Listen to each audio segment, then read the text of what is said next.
My friend Ignacio, you got here fast. Duke, hello, my friend. Yeah, y'all got here fast. Y'all were ready for this, huh? Jack the Box that doxed. Amazing to see you, my friend. Love community builds. Hell yeah, dude. This is going to be a fun time.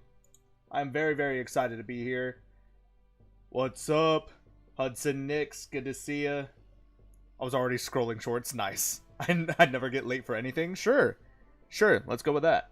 Nice. There's already so many of y'all in chat already. So, let's go ahead and just get ourselves working, you know what I'm saying? It should be fine and dandy. Greetings, lads. Greetings. Oh, it's going to be a grand time indeed. Before we start today's live stream, though, I do have excellent news. Great news for you guys. Your boys officially become a partner of DUBBY Energy Company. Or I believe they're just called DUBBY Energy. But it's essentially a energy drink company catered towards gamers. So, check out dubby.gg. The link is in the description below. Browse some of their products and use code TLC Night for 10% off the entire store. It's going to be a grand time.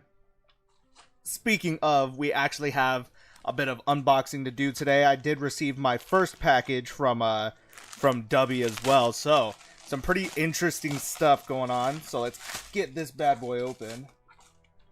And they sent me a mystery tub. I have no idea what they gave me. There's an option that literally just says chef's choice in the store, and they'll send you whatever. So I'm kind of excited to see what they got me. We have Blue Raz, sweet and sour DUBBY, jitterless energy blend, sweet and sour all at once. Blue Raz. Very nice. Very cool. Heck yeah, dude. I'm a huge fan of Blue Raspberry. If it comes between blue and red, blue is always my choice. I did get 2 cups as well. 2 of the shaker cups. Not gonna lie, I don't remember which 2 I got, so we'll see what happens. Nice. Look at that snazzy little orange one. That one's sick. And then snazzy black and blue one. Sweet.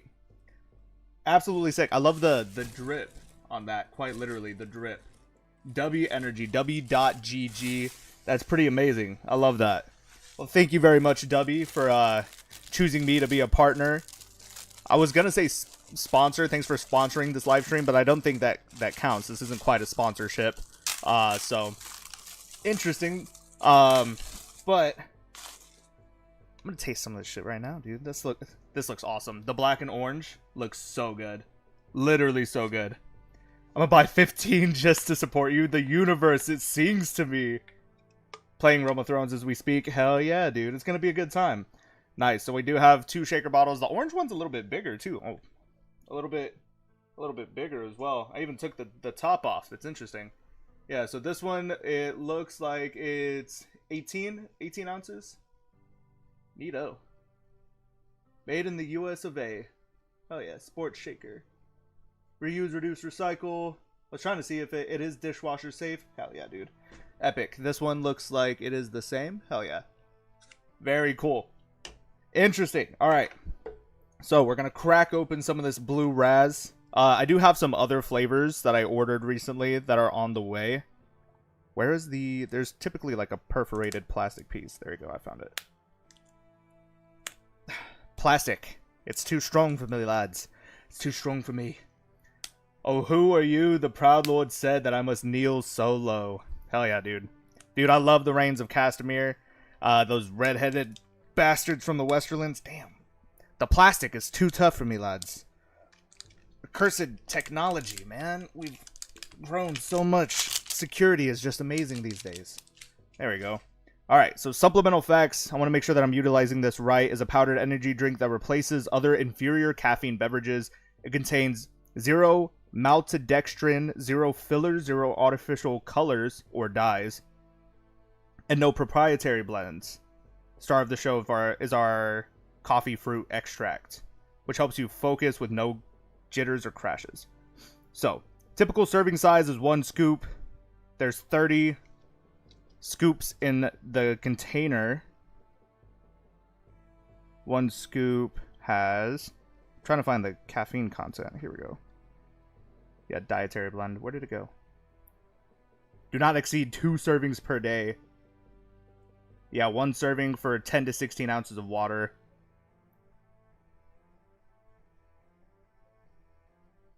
I was trying to see where it says how many grams of or milligrams of caffeine is in each scoop, but if it says not to exceed 2, then I'm gonna just do 2 in this cup and call it a day. Nice. I'm throwing all the garbage on the floor and my cat's going ham. This was a mistake. There you go. Give me that scoop. Okay. So that's a sizable scoop, actually. Looking at that, that's pretty cool. So, this is my scoop of Blue Raz number 1. It's literally just a white powder, which I think is pretty interesting. Because they did say no artificial coloring, which looks well already. There we go. So I've got 2 scoops in there. Get rid of that. And I've conveniently already gotten myself a little bit of water in my my Game of Thrones cup as well. So this is where the magic happens, lads.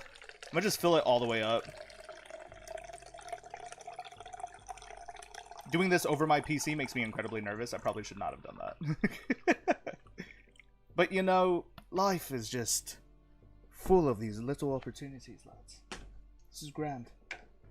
Alright, so the orange shaker bottle did not get a shaker in it, but the black one did. And it fits pretty darn well. So, I took the black one out, put it in my orange bottle. See if I can close it with it on it. Nope, probably not. No, I don't think so. Nope. That's alright. It's alright. We'll figure it out.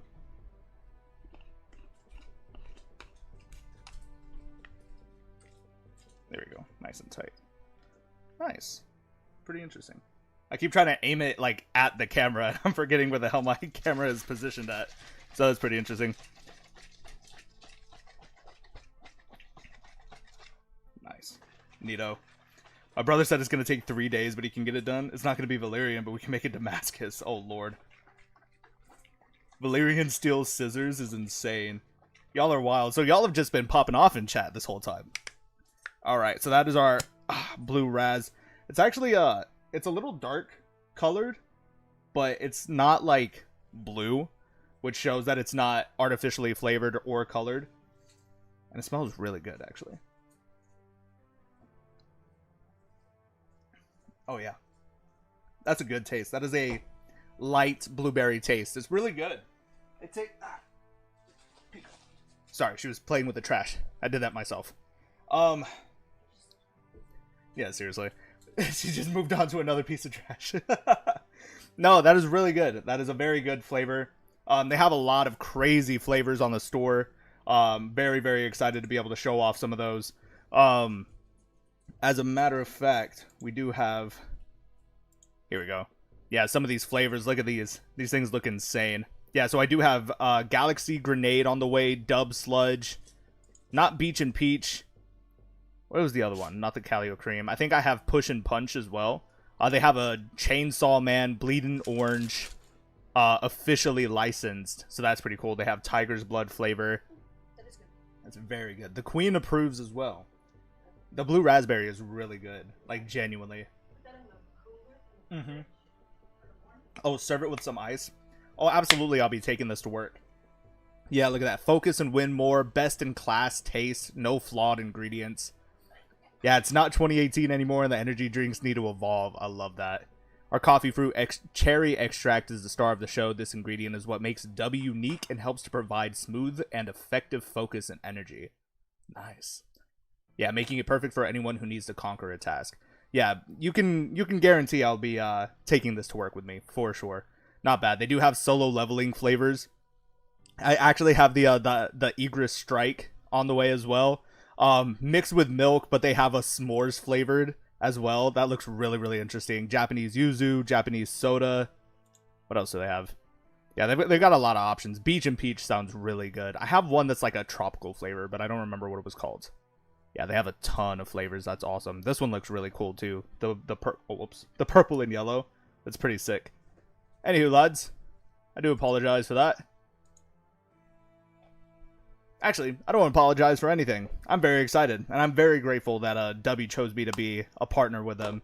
So, go to dubby.gg, the link is in the description, and buy yourself some tubs of DUBBY energy drink, and a little shaker bottle. And of course, as always, use code TLC Night for 10% off. That is capital T, capital L, capital C for the Lord Commander, space, all caps Night, for 10% off store-wide. So, very excited. Anywho, lads, it is time.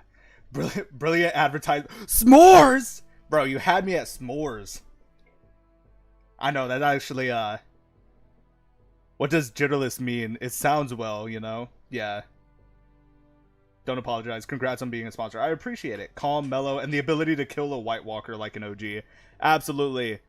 Now that we're powered by dubby.gg, it is time to jump into the realm, lads, and be underway. It has been entirely too long since we have done a Realm of Thrones playthrough. I've actually finally updated it from the 6.0 version of the mod to the I think it's 6.2 now. That has made it compatible with version 2.112 for Bannerlord, but not 2.2 yet, as far as I know. And even if you're like in the Discord for Realm of Thrones as well, you know, they have put out a statement that says that they're not going to make this mod compatible with the newest version yet, just because it happened too fast. These guys were not prepared for it, or whatever else have you. That's not really in the plan, and it's hard for them to quantify how quickly they can get it done or what steps needs to be taken to make that happen. So for now, we are running on 2.12, which is really exciting. But anyway, it's also compatible with our previous save file for House Vortigern. So maybe one day we'll see a return to that epic Westerlander house. But speaking of the Westerlands, lads, it is time at long last for us to decide on whom we want to see rise to the ranks of mighty kings of Westeros. Now, do we intend on taking the Iron Throne itself? Probably not. But if it happens, it happens. I'm not entirely worried about it. Yeah, there's so many options now, dude. I mean, there already was, but there's so many compared to base game, and I absolutely love it. So y'all know me, I love the Westerlands. I think the Westerlands is one of my favorite places in Westeros. However, House Vortigern is of the Westerlands, and that is our most recent playthrough, so that is something that we're probably going to try and avoid. I also love the Westerlands, but more specifically in Crusader Kings. I feel like there's just a lot more to do in the Westerlands in that game. We could go for the Ironborn, but we've already done one of those. I'm not really interested. I'm going to tell y'all this right now. I am not interested in anywhere in Essos. I don't give a rat's ass about what Essos, alright? My heart belongs in the West. My heart and soul was born under the western skies, and there it shall die, lads. Westeros is my home now and forevermore. That being said, I also don't give a rat's ass about the Dornish. I've tried. Please, like, let me tell you how much I have tried to actually give a shit about Dorne, and how little I actively give a shit about Dorne. So, I will not be playing as Dorne, alright? I will say, a fan favorite. Everybody absolutely loves this, faction for obvious reasons, for mainstream reasons. But if you decide we want to play as the Northman culture, that is fine. I will absolutely allow that to happen, and I will concede to the will of the people in order to make that happen for us.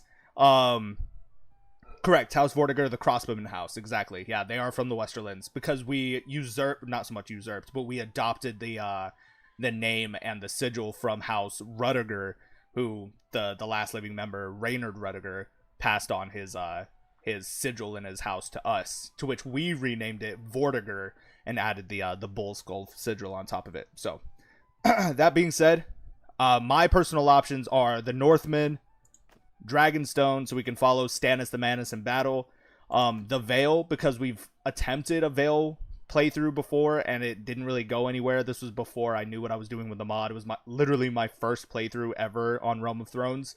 So I would like to tackle it again with a little bit more knowledge now and a little bit more of what I want to do with the mod. So I feel like a huge like Andal knightly household from the Vale rising to power, and then, you know, breaking away from Liza Aaron because of her whatever the fuck she's got going on, and doing our own thing, becoming our own king of the mountains and shit like that. That would be really cool. I love the Rivermen. Y'all know I am so heartbroken to this day about the downfall of House Justman. That series broke, unfortunately, and I have never been able to go back, and I'm so sad about it. But House Justman was absolutely my favorite series on the channel by far, with the exception of House Embermane, the Legacy of the Bastard Lion. Those two have to be by far my favorite series on the channel so far. We've done the Stormlanders before with damn, what did we call ourselves? It was House something. House Tanner. House Tanner of the Stormlands, because we were a Renly loyalist and we saved Renly Baratheon from death, and then we helped him conquer the throne. We can absolutely utilize the Reach. We have never played as the Reachman before. I think would be an interesting playthrough. We've never played as the Crownlanders either. People from the contested lands between the Riverlands and the Stormlands, who are ruled directly by the King in King's Landing since Aegon the Conqueror. However, that does obviously mean we will be working underneath Joffrey Baratheon. I don't know how y'all feel about that. We could also potentially play as a Valyrian if y'all absolutely want me to go through Essos and do shit in Essos. I can do that. This is how I would be willing to do that, is if we play as like some long lost Valyrian, or High Valyrian even, and raise up like this, you know, the old Valyrian freehold again or some shit like that. That would be interesting as well. Yeah. Otherwise, that's it. I'm not really interested in the Night's Watch. Everybody loves the Night's Watch already for obvious reasons. You're all a bunch of Jon Snow sympathizers. Like, that's it. And I say that with, you know, all the love that I can muster. I promise. All right, I've got to move my chat bubble around real quick. I'm so sorry. Apologies, lads. There we go. Yeah, my screen was not big enough to show me the chat bubble, so now I can see everything. Cool. Let's see. Let me read chat. Somebody said the Vale. The Vale would be dope. Knights bashing the mountains of the Arryns. Yeah. Yeah, for the Vale, the Vale. Even though I love the Dornish, I kind of help but agree with you. Sir Jack Umber. Dragonstone is cool too. Vale, full Andal. Vale is nice. Hell yeah. Be a giant, be a horse lord. Kochian Khan. I feel like you're a little biased on that one. Giant pair of scissors or small? Oh, great heavens. Alright, I don't know what I just walked into. Skagos for the Unicorn Knights. Alright, Vale for victory. I like that. I am down for that, lads. Y'all know me. I'm a sucker for the Andals. Yeah, the first Andals that arrived in Westeros settled in the area known as the Vale today. It is a harsh landscape surrounded by the Mountains of the Moon. Recruiting and upgrading mounted troops are 10% cheaper. Cool. Alright. So now we have the culture that we want to choose. It is time to build our character, give him background, and then start building our faction. Y'all know we will absolutely take hours on this.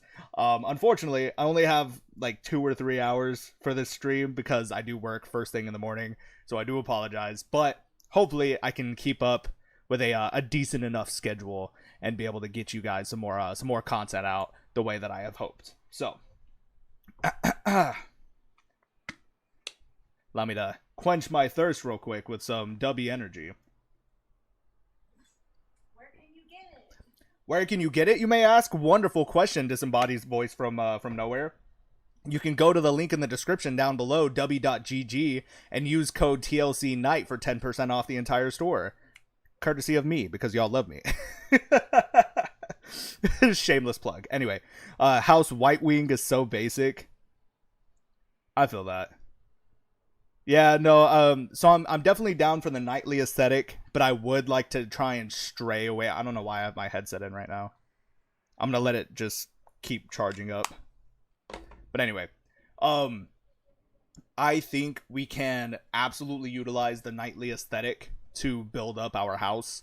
But I do want to try and stay away from like some of the basic stuff that we've already utilized. Like even in Crusader Kings, we've tried so many times at a Veil playthrough, and it's kind of just fallen through on us, unfortunately. As it is, Crusader Kings AGOT team just put out another update to the mod today, which means probably more broken save files, which is so obnoxious, but it is what it is. It's a full-time job what they do, and they do it for free, so I greatly appreciate what they do, especially because of all the content I've been able to make due to their hard work. But that being said, House Highstone, nice. Yeah, so we've played as Castlins, Lancelins. House Stone was the original playthrough on Realm of Thrones, because we were like the bastards of the Vale that banded together and created our own knightly house. We were House Stone. There was the Lancelins, the Castlins, Argente, House Argente of the Silver Wing Order. That one was a widely successful one. We got a lot of really good responses from that series, however short-lived it was, because then the game broke again and it turned everybody orange, and I was like, orange is my favorite color, but not on people's skin. They're not Oompa Loompas, bro. Anyway, so High Rock would be fucking hilarious. Wrong game, that's crazy. Which is crazy because I have been on a huge Elder Scrolls kick as well, and I love the lore of High Rock. I love the Bretons, again, for obvious reasons. I should have kept my headset in so I can listen to his voice, but we'll fix that in a moment. I want to make him kind of tall. He's going to start off kind of young. He's got like a decent, like, medium build, but he's not like super jacked. And that's because he has to stay lightweight to be able to ride his horse and everything like that. You can make him like a little more muscular. Yeah, he got toned riding like some of the best horses in Westeros, honestly. House Lunarith, House Silver Crescent, House Eclipse Ward, House Nightloon, all moon themed houses. Yeah, I like that. I think House High Rock would be pretty cool too, honestly, because again, like I was saying, I've been on a huge Elder Scrolls kick. You know what they say in High Rock, the Bretons have a saying: "Find a hill, become a king," because that's how easy it is. Anybody can rise to nobility or rise through the ranks and become somebody. All you need to do is find a new hill and declare it yours and, become a king. So, it's pretty interesting. I want to give him, yeah, I think this is fine, honestly. Oh, Breakstone is cool as fuck. Yeah, I could form the Kingdom of the Bretons. That's pretty cool. Hello again, my dearest brother. The defiant king himself has arrived and graces us with his presence. Hello, my friend. Maybe a troop tree that goes around being a mountaineer. Yeah. Bretons are based as fuck for that. No, I agree. Drago, Storm Shadow, my friend. It's good to see you, buddy. Heck yeah, dude. It's going to be a good time. We got all the OGs in here, a lot of our newer people. This is going to be great. All right, y'all know me. I like to start off with a blank slate. We put everything just right down the middle, and we can adjust it as we see fit. Go ahead and start thinking of potential banner ideas as well, troop tree ideas. From what I understand, the new update to the game has a lot more cosmetics for each troop, or for each culture as well. So hopefully we can get through it relatively quickly and get some actual gameplay in and not just the build. But I know y'all like faction builds as well, so I don't feel too bad for you guys, you rat bastards. Anyway, lads, a nice little blank slate for us to start off on. Everything has been just ripped right down the center. So if we are playing in the Vale and the idea is to break away from the errands, obviously we have somebody who's old enough to know the rule of the errands, to know the difference between, maybe he's a veteran from Robert's Rebellion or even the Greyjoy Rebellion, and has since remained loyal to the Vale, but otherwise is just like, Liza, why is Liza Tully now taking over command and being the lady regent? She's like weird as fuck. And maybe he's like a staunch traditionalist or like a staunch military man, and he sees the conflict that's happening in Westeros and is like, the fact that we can do something about it and we choose not to is dishonorable. And so maybe he goes and signs up with Robb Stark and, you know, fights for the North for a time. You know what I'm saying? So that would be pretty interesting. I caught one again. The infamous duck. Hello. This is gonna be a lot. I agree. Yeah, but it's my favorite. Sir Gillies the Breton. I like Gillies is pretty cool. Sir Gillies the Breton of House Breton. Or no, y'all said House High Rock. Yeah, House High Rock. Sir Gillies the Breton of House High Rock. The king of the Bretons. Hell yeah, dude. Elijah 7. The fools break upon our spears. That's one saying. Yeah, that's a good one. The Bretons are awesome. I agree.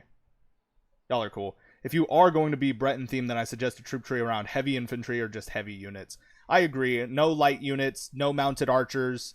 If we're going to have archer units, obviously I think starting them off with light armor and then developing into like heavy armor shock troops that can both that can do both, you know what I'm saying? So imagine the enemy lines, they crash against our shield wall, and then our archers are in a formation in the back, they're popping off shots or whatever. Do we want archers or do we want crossbowmen? Because I don't like to have both. I think mixing and matching just kind of confuses me in the long run. I would rather have either one or the other.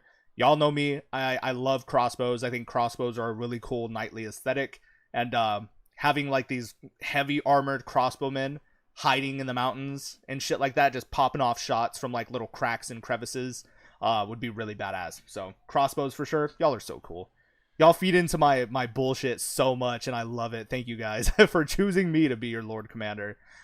Anyway, so now that we know, I think going the traditional militaristic man route is going to be the move here. So we got to give him like a good Chadley like jawline. You know what I'm saying? Give him a good sharp. Well, wrong way. There you go. Lower some of that double chin fat. Give him a good sharp jawline. Yeah. Hell yeah.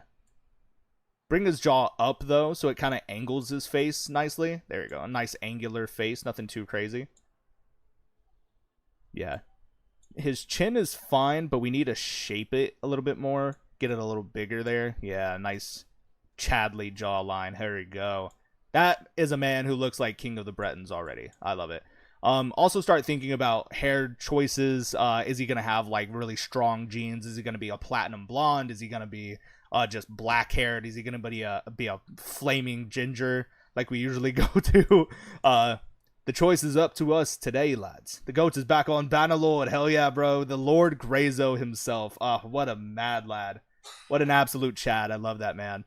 Little did you know, I'm not actually building a new character. I am building the absolute Chad that is the Lord Greyzo in Bannerlord right now. The Lord Greyzo himself will indeed conquer the Iron Throne. If you play the Game of Thrones, you do not win because Greyzo has already won. So, anyway, the mountains are speaking Breton. Oh, good lord.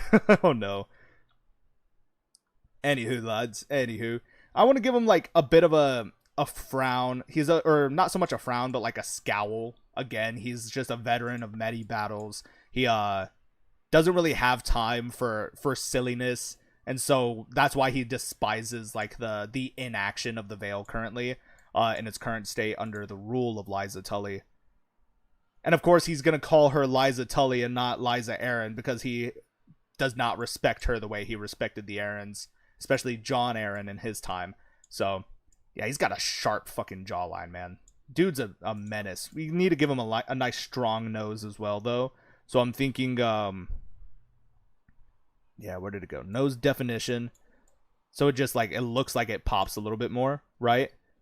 But then the nose tip. No, wait, what am I looking for? Yeah, nose shape. Yeah, so I want to give him like a nice, like very Liam Neeson, you know, kind of nose here. Maybe it doesn't go out as far, so maybe the size itself is a little bit... No, the size actually needs to stay. I think the width needs to go down just a tad bit. And maybe it's, like, broken, you know? Again, he's a veteran of many battles. Homie's been through some shit. So it's a little askewed, you know what I'm saying? It's a little askew, his nose. Not so crazy that it makes him ugly, but just enough that it gives him something to be empathized with. That's how he becomes the ladies man, you know what I'm saying? There we go. The nose bump. Yeah. Because this is where we can adjust that hump a little bit. So this is the default. This is like extreme. But I think if we flatten it out just enough, we're getting that good angular Qui-Gon Jinn look right there. But then you're giving it that rugged brokenness. Where's the nose tip? There we go. And then we turn the tip of his nose up a little bit. And that's one handsome fucking boy right there. Bald but beard. I like that. I say we leave him bald. Your Bannerlord builds are great. Realm of Thrones is sick. What's the goal for the run? Honestly, it's kind of just to let the roleplay take over. We will be playing with the scripted events turned on. But I think just kind of reacting to it in an organic way. If we end up saving certain characters from their demise that we see in the show, cool. But if not, you know, we play through it. We get through it. That's it. I think one of the long-term goals is to try and actually play a playthrough long enough to where like the White Walkers attack, Daenerys attacks, stuff like that. Because I haven't made it that far into this game in any playthrough ever. But those are scripted events that typically happen around like day 300 or so, something like that. But anyway, so if we're thinking beards, y'all know what I'm thinking. Give him the Barristan Selmy, you know, like while he's in Essos. If we want to go just full Barristan Selmy, because I think this is always a badass look. Make him a fucking platinum blonde like Barristan Selmy, but he's not an old man. He's a young man. Those are just those Moon Mountain genes right there, boys. And then as for his eyes, I think we need to give him like white eyes. Yeah, look at that. Beautiful. Yeah. Very cool. Excuse me. I'm so sorry. Yeah. Sick. Give him a handlebar mustache. Here we go. Hold on. Bam. The mad lad. He's ready. The mountains come alive to flip off the dragons before slapping them like gnats. That's amazing. Yeah, if Daenerys comes at us, we'll wipe the floor with her like we do. Ain't no thing but a chicken wing. Yeah, we'll kick ass. I kind of like the fact that he's bald, though. I like a good bald knightly aesthetic here. Because then we can up his age just a tad bit. Right? So he's not like... I guess we can start at like 30 or 40, which is fine. Because then that makes him just old enough to have seen Robert's rebellion and participated in it. Seen the reign of Robert with Jon Arryn as Hand of the King. Seen the reign of Jon Arryn as Warden of the East and Lord of the Vale. And then, obviously, like being a veteran once more in the battle of the Greyjoy Rebellion. Now, scars... I don't think the Vale would typically utilize face paint, but I think having scars will really sell that whole veteran warrior aesthetic. This is one of my favorite ones. I like the scar over the mouth, even though you can't really see it. And then the scar over the eye, obviously, with the blind eye, is pretty sick. This one is also really cool. Like, he took a sword slash to the face, but, like, it just barely missed him, but it was enough to make him blind in one eye. This one is also really cool. Another good one. This one right here. Yeah, it got scarred up pretty bad. This one is cool, but only if we were to make him without facial hair, because then you can see it. I love the stubble look as well, and you can see his Chadley jawline there. But now he looks too Targaryen. You know what I'm saying? So I understand the desire for the bald and the beard. Scar across the nose, this one. That's pretty sick too. Yeah. He took a hit in the nose, that's why it's broken, and he's got a scar just straight across. Or like maybe like two formations of cavalry was coming, so he's here, and he's swiping the field, and then somebody comes and like swipes him like this, and he catches like a spear right across like the nose guard of his helmet. It was enough to save his nose, but it wasn't enough to like keep the blade from reaching him. Yeah, scar across the nose. The Vale needs unity first. Will my very first character come back to the game like an old man alliance? That'd be interesting. Try and unite the North as an end goal. Yeah, that'd be interesting too. Like if we can't save Robb Stark from the Red Wedding, then we give him like you know, we give this guy a reason to go north. I think his lips need to come out just a little bit more. Yeah, just a little bit more. It looked too tucked in. He looked like he was doing this with his lips, which is not cool. I mean, maybe it is. I don't know. I don't know what y'all are into, creeps. Anyway, so I'm kind of satisfied with this character here. As they say, beware the old man in the profession where men die young. You wouldn't find me messing with old boy. No, 100%, man. And I think that's such a banger line that they left out of the show. But it rings true, my friends. That, and then the what was it? The other one, not the good man speech, but the fuck. Nah, I forgot what it was. But anyway, very excited.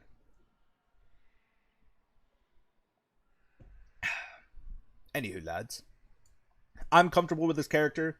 I like the way this character looks. What do y'all think? Are we complete? Do we need to change anything up? I think he looks really, really good. Maybe we go for a different hair color. I go for redheads entirely too often, and I blame the fact that I really enjoy House Embermane, because the Embermanes were some of my favorite redheads that I didn't intend on making redheads, but it just kind of happened dynamically, which I think really just fueled that. Victor Embermane will forever be one of the greatest lords of Starfield forever. The man sits on a throne. I am old for a reason. That's so sick. I feel like the trusty sword and shield would fit this character. See, I was going to argue we go spear for horseback riding, two-handed swords for a good, strong, like, heavy, knightly appearance. In which case, I'm also thinking, scratch what I said before, make this guy, like, tall as shit and bulky as shit, and he just has a really strong horse that carries his big ass around. You know, he's not so much the mountain or the hound, but he is just a mountain of a man. He was born of the mountains, you know what I'm saying? So I think that's pretty kick-ass. 100x Caleb, hello my friend.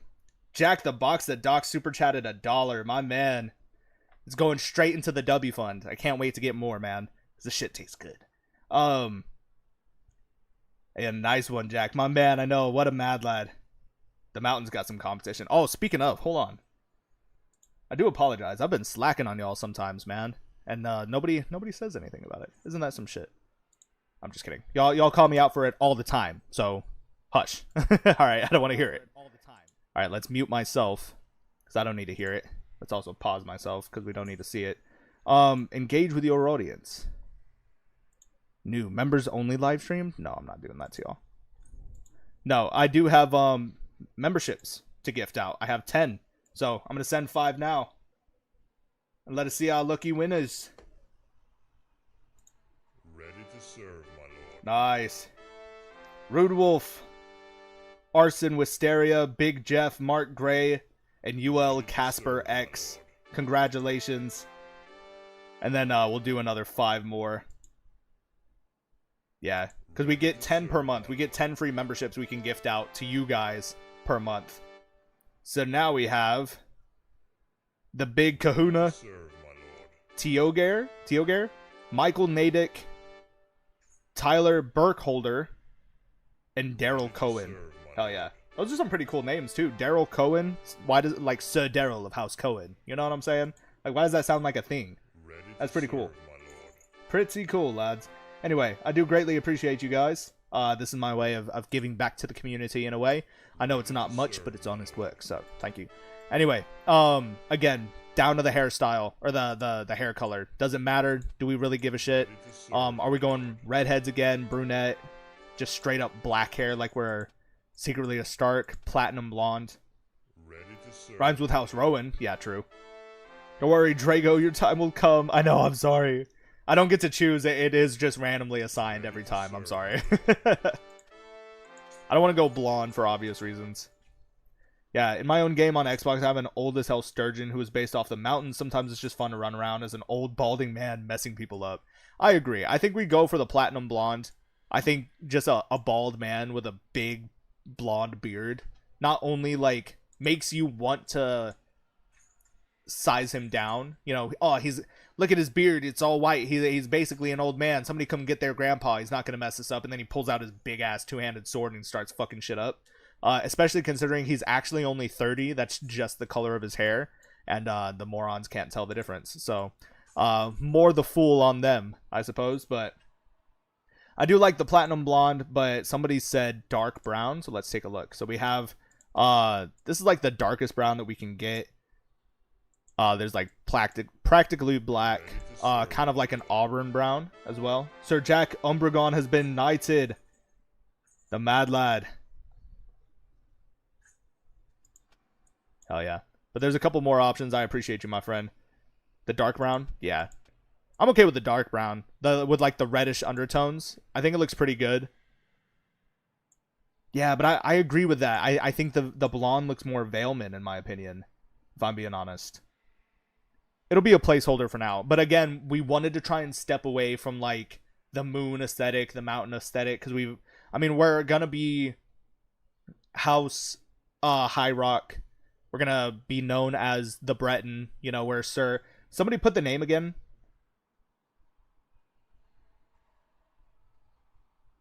It was Sir something the Breton. Somebody had a great idea, and I liked it a lot. So I'm gonna put that up there. I do say we go like dark brown. I would like to go for like this auburn brown color. It's a little bit warmer, but I think it looks pretty good. So while this does look more Veilman, the idea is that we're breaking away from traditional Veilman culture. Perhaps we are more on the first men side of like the Andal culture or the Veilman culture. Because you have to consider as well House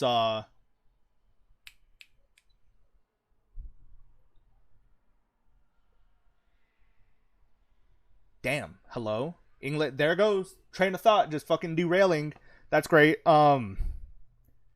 Dude, Royce, there we go. Bronze Jan Royce. So I think that was the name I was trying to think of, was Bronze Jan Royce.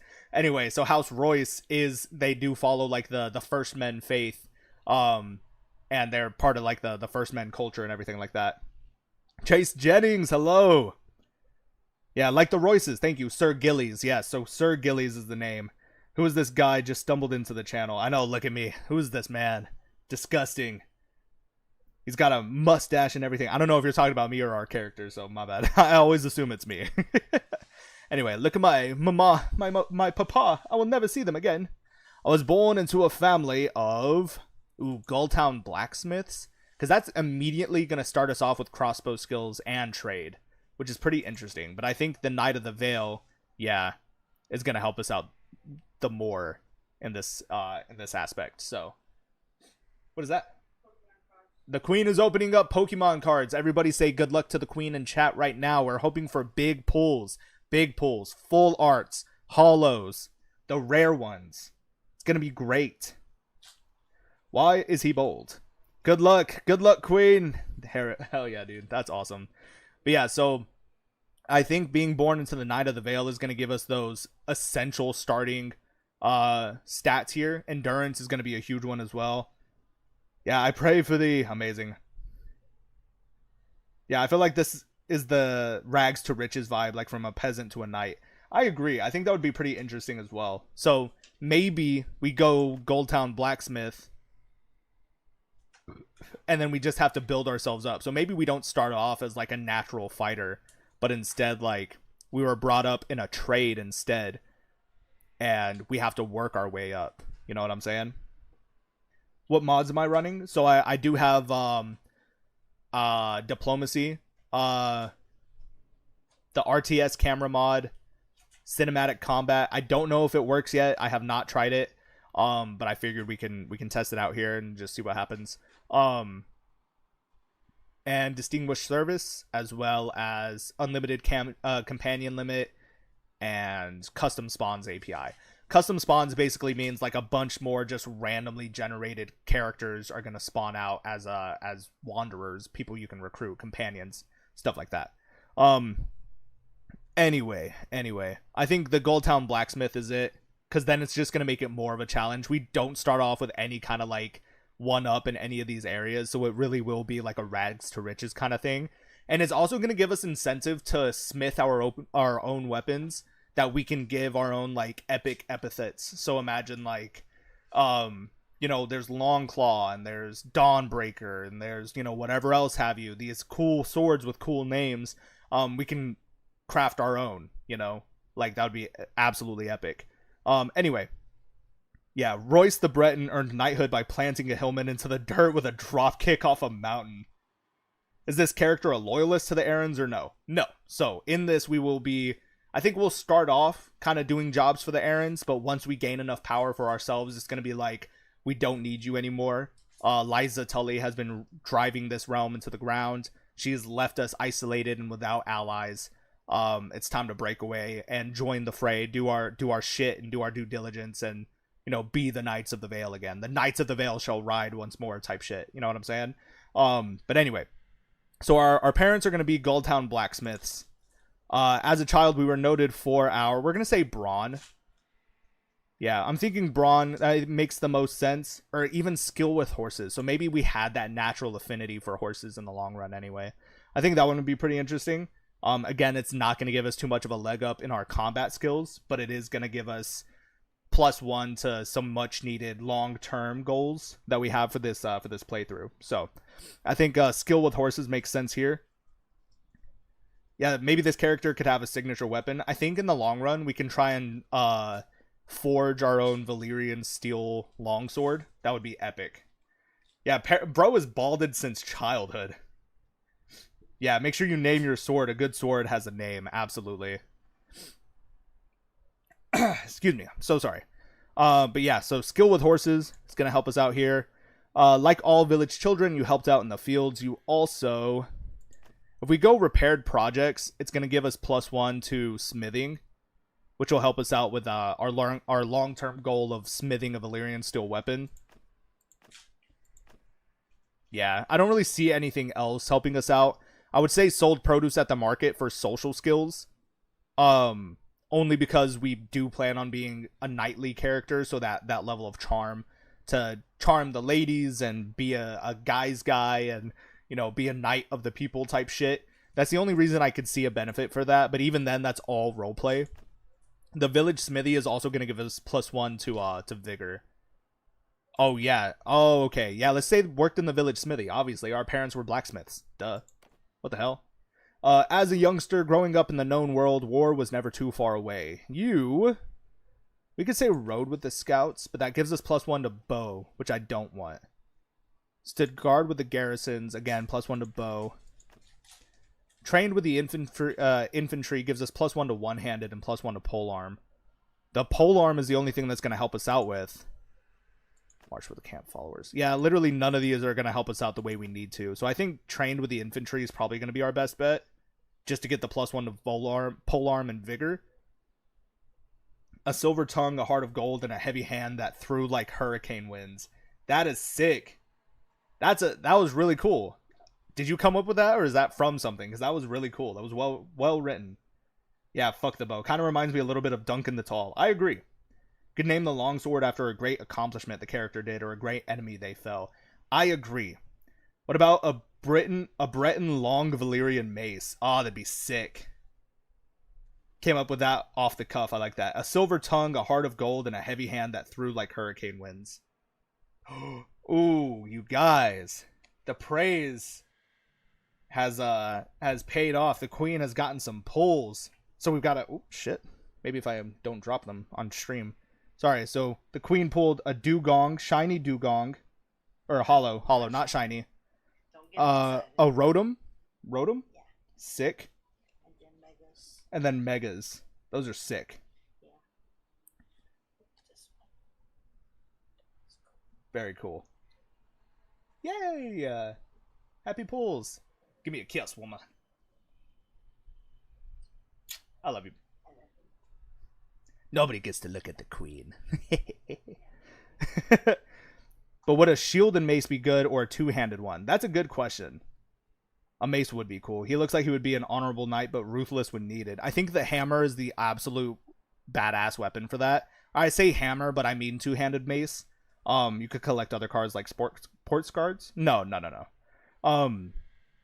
I think a shield would be cool, but again, like, we're gonna follow like that knightly aesthetic of like riding on horseback, the Knights of the Vale, stuff like that. We're not gonna be super cavalry heavy, but I think a good balance and a strong cavalry will absolutely help us out in the long run anyway. That being said, again, I think the goal is gonna be lance for horseback, two-handed mace for close-up fights, and then maybe a crossbow, just so we have that ranged capabilities during like siege battles, shit like that. Because we already have crossbow skills just based off of our adolescence, so might as well, right? So I think trained with the infantry is gonna help us out here, just for the polearm damage, or like +1 to the polearm. So it's gonna start us off with some. Shield Bane is pretty badass. Then a two-handed would be a good, just this mountain of a man breaking shields off a horse, absolutely. And in game, maces don't typically kill, but they do knock opponents out. So we could also argue, like, you know, that he utilizes the weapon so that he can destabilize his enemies, disable his enemies without killing them. You know, could be like a thing in his head or something like that. First, we also have to see if there's two-handed maces available. If not, I don't want to default to two-handed hammers just because the Stormlanders already kind of have that on lock. It would be a cool idea, but if there's not two-handed maces, I'm going for a two-handed Valyrian steel sword. Before you set out for a life of adventure, your biggest achievement was defeating an enemy in battle. Gives us another +1 to vigor. Saved your village from a flood. Gives us cunning. Yeah. We could completely max out smithing right off the bat. Invest some money in land. But I don't know about all that. Hunted a dangerous animal. Gives us +1 to control, crossbow, and polearm. We could also say treated people well. That's for stewardship and charm to go with that knightly aesthetic.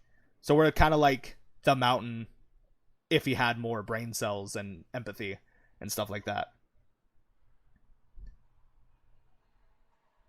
Mountain cracker. That's amazing. Someone dropped the metal pipe sound. Stop. Hammer time. Y'all are funny. Yeah, definitely a hammer. Well, I was going for a two-handed mace. I think a two-handed mace, literally one of these just on a longer pole and big bonk damage, you know what I'm saying? I think that would be really cool. But I'm not really a fan of the two-handed hammers. I've used them before, and I would like to not use them again. I would like to break that autonomy, you know? Gilly's the Mountain Breaker. Oh, that's sick as fuck. I like that. Yeah, big bonk damage. Hell yeah. Gilly's the Mountain Breaker. Fuck yeah, dude. So what do you think? For our last trait, do we treat people well, or did we defeat an enemy in battle? Are we battle-tested, or are we courtly, knightly people who are easy to present ourselves in front of others? So, what do you think? Please, two-handed mace for the win. I'm hoping there is one in the game. That would be amazing. I have 1 vote for each. Defeated an enemy. Heart of Cold, so kind. Playing Shadow of War, hell yeah. Switch weapons depending if he sees the people he is fighting as innocent. He uses the mace to spare lives, but if he sees the people he is fighting as evil, he uses the hammer. Nice. Yeah. Be the opposite of the mountain. Everybody says defeated an enemy. I feel like it's a lot harder to increase your charm and your stewardship skills and social skills. We're always going to be doing battle, so having these leveled up is going to be so easy to do in the game. What's going to be tough is keeping these traits around, and I want people to like us because it'll make it easier to recruit people to our cause. You know what I'm saying? Especially in the long run, as the War of the Five Kings, you know, starts to collapse whole kingdoms. It'll be easier for us to pick up these scattered lords and commit them to our cause. Good point. I switched my answer. Oh, Lord. Yeah, I'd do that. All right, cool. So we're going to go treated people well then. Yeah. Yours wasn't the kind of reputation that local legends are made of, but it was the kind that wins you respect amongst those around you. You were consistently fair and honest in your business dealings and helpful to those in trouble. In doing so, you got a sense of what made people tick. Hell yeah, dude. I like it. I like it. +5 to renown right off the bat, too, which is pretty cool. Very cool. Yeah, so you're starting off at the adventuring path at the age of, let's say, 30. He's battle-tested. He's seen some shit. He fought alongside the Demon of the Trident. He fought alongside Ned Stark in Pike during the Siege of Pike. Shit like that. He's charged out as a Knight of the Vale. He's cut through swarms of Crownlanders and loyalists to the Targaryen throne, and now he is a man without a purpose, without his Lord Paramount, without his king, kind of just lost. You know, he's a 30-year-old man, full of life, full of youth, and yet full of experience that makes him weary of change. Much like the mountains, he is going to have a tough time dealing with change, honestly, but I like it. Yeah, look at that beautiful bald man right there. That beautiful bearded bald man. Anyway. Very nice. And now it comes down to one of the longest portions of our live stream, and that is creating a custom banner for ourselves. I could just throw something together and make it like a placeholder, but I don't want to do that. I like committing to the bit. I love the concept that we've built so far, and I would very, very much love... Yeah, Jack Umbergon. Oh boy, ... the banner. Let's call him Jasul the Black. That could be his arch enemy. That's pretty cool. Yeah, I like that. Jasul the Black. Yeah, 3 mountains as a sigil. It'll be real easy. One thing about Game of Thrones that I absolutely love is that their banners are not too complex. Most of the time it is just like 1 or 2 items or symbols or sigils on a plain background. Like, really. There are a few like kind of complex ones, but otherwise for the majority of it, they are very, very simple in their design, and I've come to enjoy a simplistic design like that myself. When we were doing custom banners and everything like that, like a long time ago, one of the ones that I enjoyed the most was literally just a red sword on a white background with a with like a brick layout pattern at the bottom.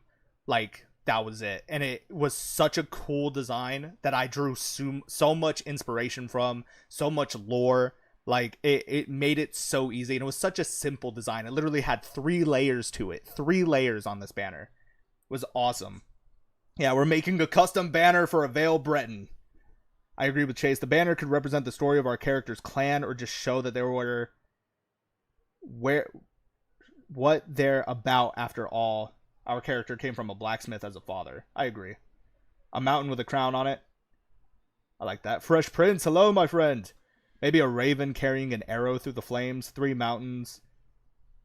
Yeah, crossed hammer and sword to build and protect the mountains. You still love my dragon banner? Yeah, it's one of my favorites that I made. I agree with that. A hammer with a mountain in the background. Yeah, simple but has meaning behind it. I like it.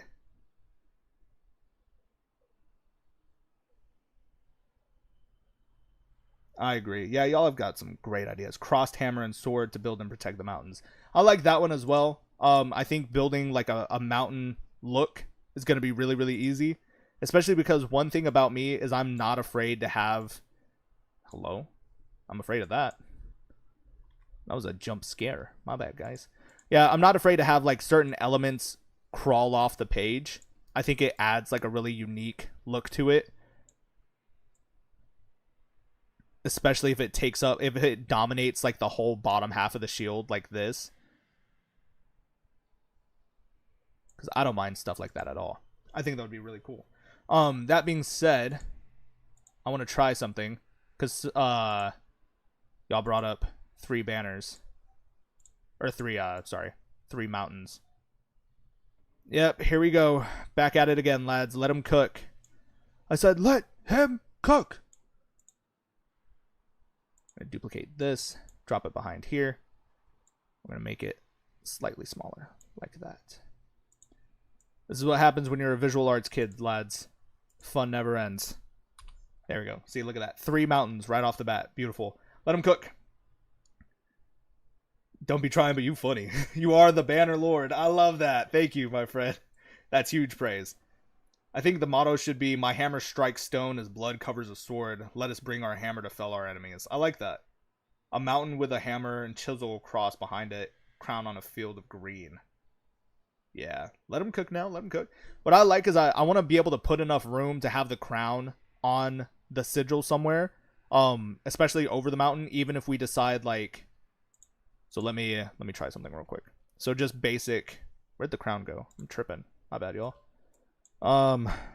Size that down a bit. So what if we like silhouetted it? It's literally like a punch out design. So maybe the crown's not floating over the mountain, but it's on top of the mountain. You know, when we inevitably declare ourselves as king of the mountains, or king of whatever we decide to call our realm. If we're a Breton, I think that'd be a pretty cool idea as well. But what I'm thinking, maybe we can do something like this. Hold on.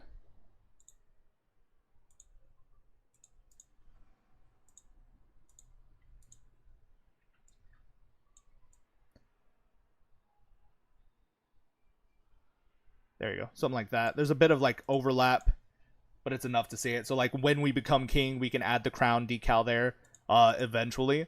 But I don't want to start off with the crown already. I know in like traditional heraldic symbolism, the crown on your coat of arms or on your banner signifies service to the crown, not that you are of royal blood. But still, I like the idea. All right, Sir Chase is out here cooking, apparently. Let me see. All I saw was, damn, Sir Chase. Yeah, house motto, the mountains stand, behold our shadow. I like that. Maybe a weapon being forged in the bottom or middle of the mountain to show our characters forged his way through the world by fire. Forged in fire is also a fire-ass motto right there. The mountains represent the eerie, strong, resilient, stalwart, and hammer representing the upbringing, the mace you wield into battle and building up your kingdom. I like that.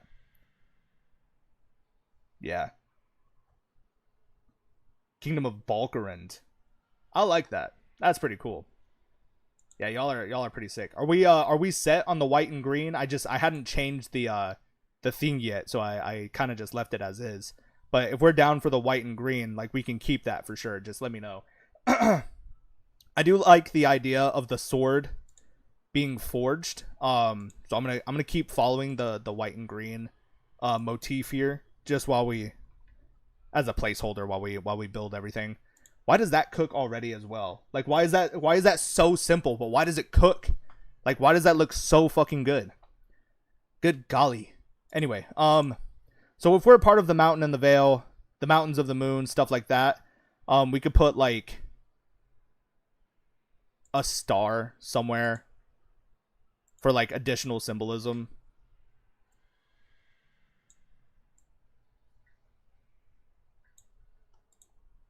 Like real simple. So like, I'm not saying this is done, but if we take a look on how that's going to translate, that's how that looks. Why does that cook so hard though? Like it's such a simple design that looks good. It looks really good. And the star is just enough to be able to fill in some of that empty space. You still get that kind of green and white cut off look. Like it's pretty good. It's already kind of, whoops. You can put a sword in the middle and two other weapons on the other mountains. They are the weapons you use in battle. Yeah, you are king under the mountain. Aputum. All planetus under the mountain. So as you do in mountains, the motto should also be something about climbing up. Yeah. Not the spam in chat on Twitch. That's crazy. Wonder if I can delete that. I could pin it, apparently. I can't delete it, though. I guess not. I can't moderate my own stream. That's odd. Oh, there we go. I could do that. I did it. Yay, message removed. Anyone else thinking of the opening scenes from 300? That's awesome. 7 stars would be cool. I agree with that. If I could get 7 stars to fit, I think I can, but then we run the risk of making it look too much like how some... Fuck, what's it called? What are they called? High Point? Something like that? Banner, A Song of Ice and Fire. White Hill. Yeah, because they have 7 stars on a white mountain, on a white hill like that. So that's why I'm trying to steer away from that. I think 7 stars would be really cool, but I want to stray away from that just a tad bit. I do need some more symbolism on this. As much as I love everything already, I also think we need to make our central mountain a little bit larger, or even a little bit like taller. So let's like widen it out a little bit.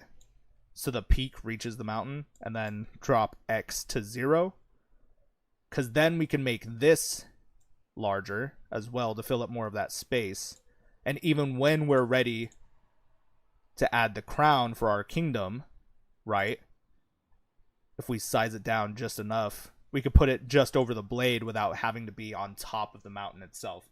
You know what I'm saying? So you still have that punch out and that that color aesthetic there, which I think is pretty cool. What I was thinking though, it's in my head, it makes sense, but it's also giving kind of like chess piece vibes. I was thinking like the horse's head sigil as a punch out as well. My issue is though, is that it is very design heavy. There's a lot of really finite details on this one. But it doesn't look bad either. I don't think it's the right sigil for that, if I'm being honest. I do agree we need something to be over here on these other mountains, but I'm not sure what. Knight of the Peaks. I was wondering how you would do the crown, but you made it work. Yeah. Still need the crown. Yeah. The goal will be to add the crown. I don't think just yet, though. Sir Jack the Box that docks has been knighted, my friend. Put an eagle on the other mountain. Oh, I like that. Yeah, no, you're absolutely right. Because then we can add this one. This one's also a little design heavy, but I like the way it looks, and I'm hoping it's gonna match well for this. Because I was hoping like the falcon of the Veil of Aaron, something like that. Because then, additionally, what if we went for like a crescent moon look as well? I feel like that's too Azurai, though. You know what I'm saying? That runs the risk of being too Dornish in a way. So maybe... Or here, hold on.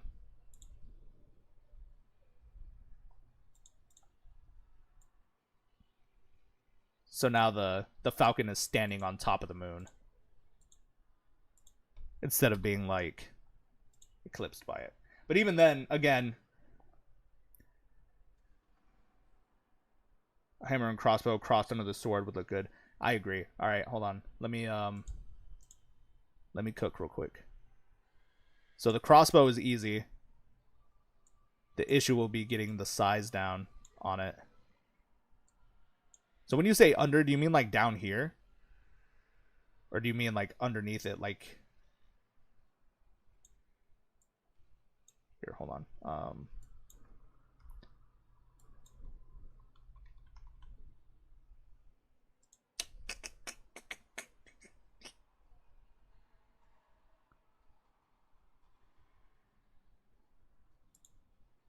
want to try something. Hold on. Bear with me. Sorry.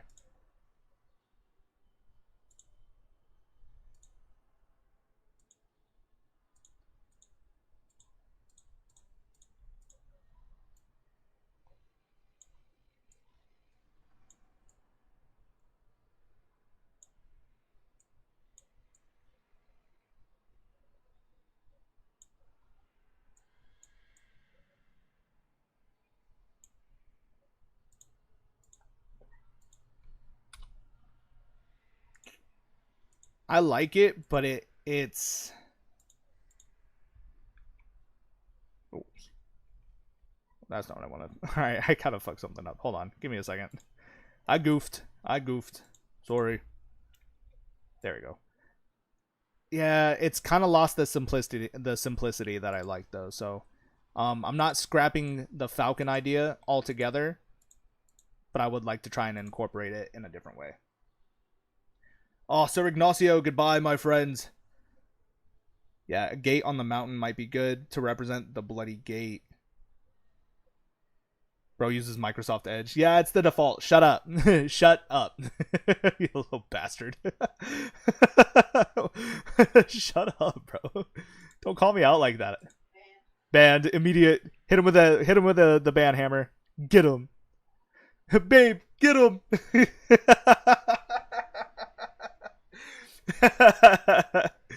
Y'all are funny. All right. Let's calm down. Calm down.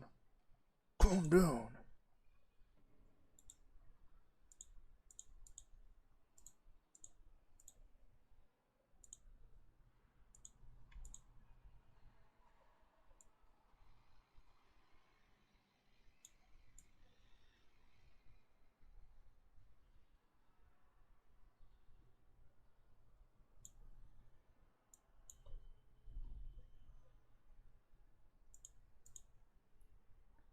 I think it looks good.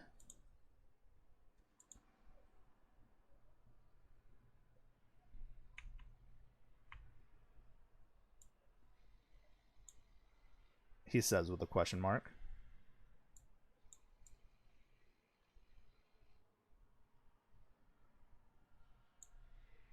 Maybe? No, you almost can't even see it. So it kind of defeats the purpose of even putting it there. Damn. Time to investigate Minas Morgul. Nice. Do a Hornburg for the mountain. Ah, that's pretty cool too. That's a good idea. All right, so here's what I'm thinking. We go back to the star idea, right? We put just one singular star out there on the field.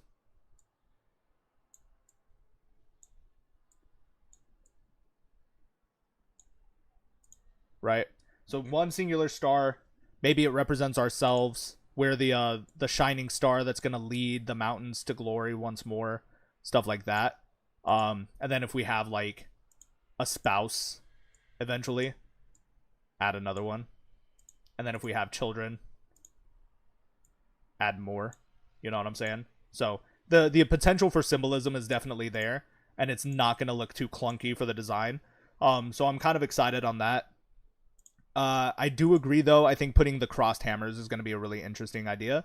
My concern is I'm not entirely sure how I want to build it just yet. So just bear with me. Allow me to cook for but a moment, my friends. Excuse me. Maybe we just make it like a real basic, rudimentary shaped ass hammer, you know? Boom. Hammer. You know what I'm saying? It's that simple. The Mountain Lander, the King of the North. 3 stars, 1 in the middle, 2 beside it. I like that idea too.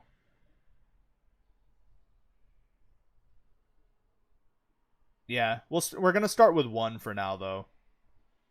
I want to be able to add more to it as we go along. Because if we already start off with 3 stars and the crown, then, like, when we become a king, you know, it's like, well, you know, I want to be able to make the dynamic decision as the adventure goes along. It makes it feel like there's more at stake beyond just, like, oh, it's the War of the 5 Kings, you know, like obviously it is. We've all seen Game of Thrones before. We know what that means and what that entails.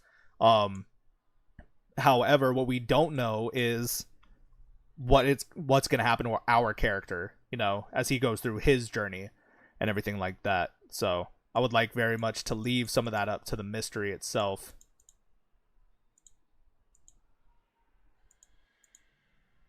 Crossed hammers, thoughts? The king of silver fountains, the smith of mountains home, climb yet ever further, gorge your blade as your own. Oh, forge your blade as your own, because I can't read. A crown will be laid in golden, live long unbroken, king of carven throne. I like that. Maybe live long unbroken will be our motto. That's pretty cool. Snow with a follow-up. For real, the man. I have an idea. The more family members you have, you add 1 star per family member and 1 moon per family member death. Yes. See, I love that. The symbolism is there. Put a sickle crossed between the hammer. Never mind. That's better. Invert the sword. Yeah, but then it doesn't fit though. You know what I'm saying?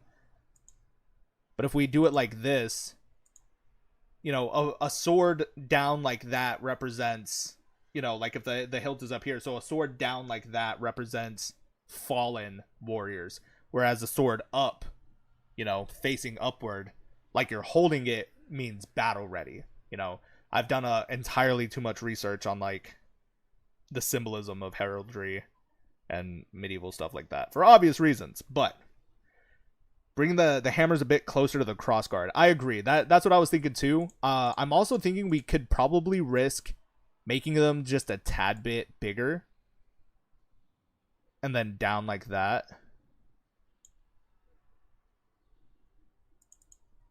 Yeah. That looks pretty good.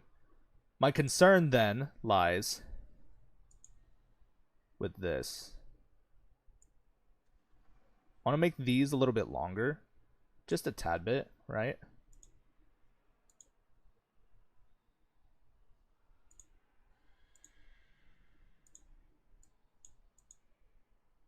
Right? -2. This is also -2, which means we could venture to put that in just a tad bit closer. Yeah, +2 and -2 are family members. 83, 78. Yeah, so these are just like randomly thrown everywhere because that makes a whole lot of sense. The asymmetry drives me insane sometimes. Anyway, it's now in my opinion, I'm gonna say that it's a little too close for my taste. What I would like to do is drop it beneath the sword itself, but still close enough. And I don't want to make it that large though. Yeah, just close enough that it will still appear on the shield. So watch, if I copy and paste this now, go to the game, Control V. So it barely shows up on the banner itself, but on the shield, it's going to be right there at the base of our shield. Like perfectly part of the symbolism there. I love the 3 mountains look. What I want to do though, I'm kind of noticing it now, is I want to make the drop shadow just a tad bit smaller. Yeah, I want that separating line right there, that green, to be just a little bit smaller. That way we can show accurately that it's overlapping mountains. You know what I'm saying? On the banner here. So I think it's good. I would call it complete. It's simple enough to be just like, who the fuck is this guy? Some nobody from wherever, you know? Nobody really. Never mind. Crown not going to fit, my bad. It might. It will.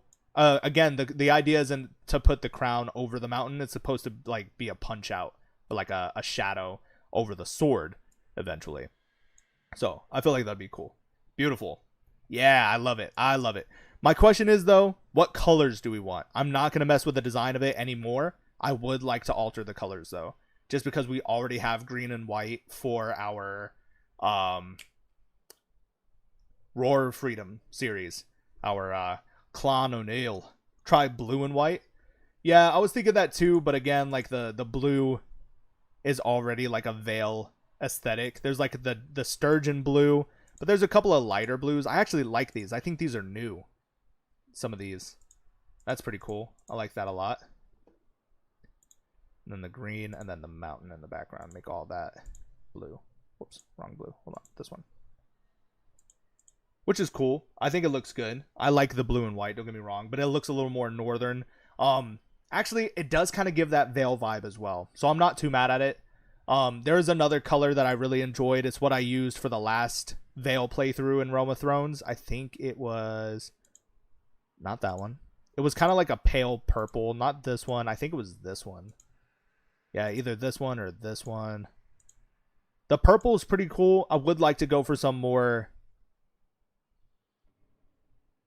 I don't want to say like knightly colors, but that's kind of what I'm thinking. Even if we go like, bear with me here. What if we did like,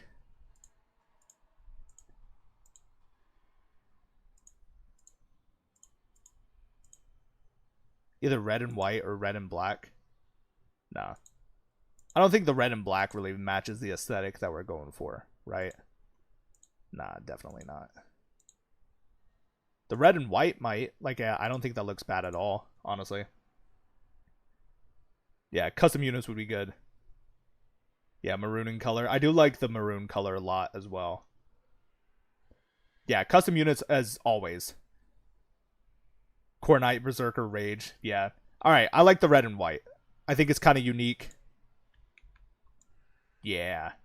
It looks really good. What I want to do, though, Just bear with me. I'm so sorry. One last thing. This is mostly for me because I'm a design fanatic. I wanted to just drop this enough.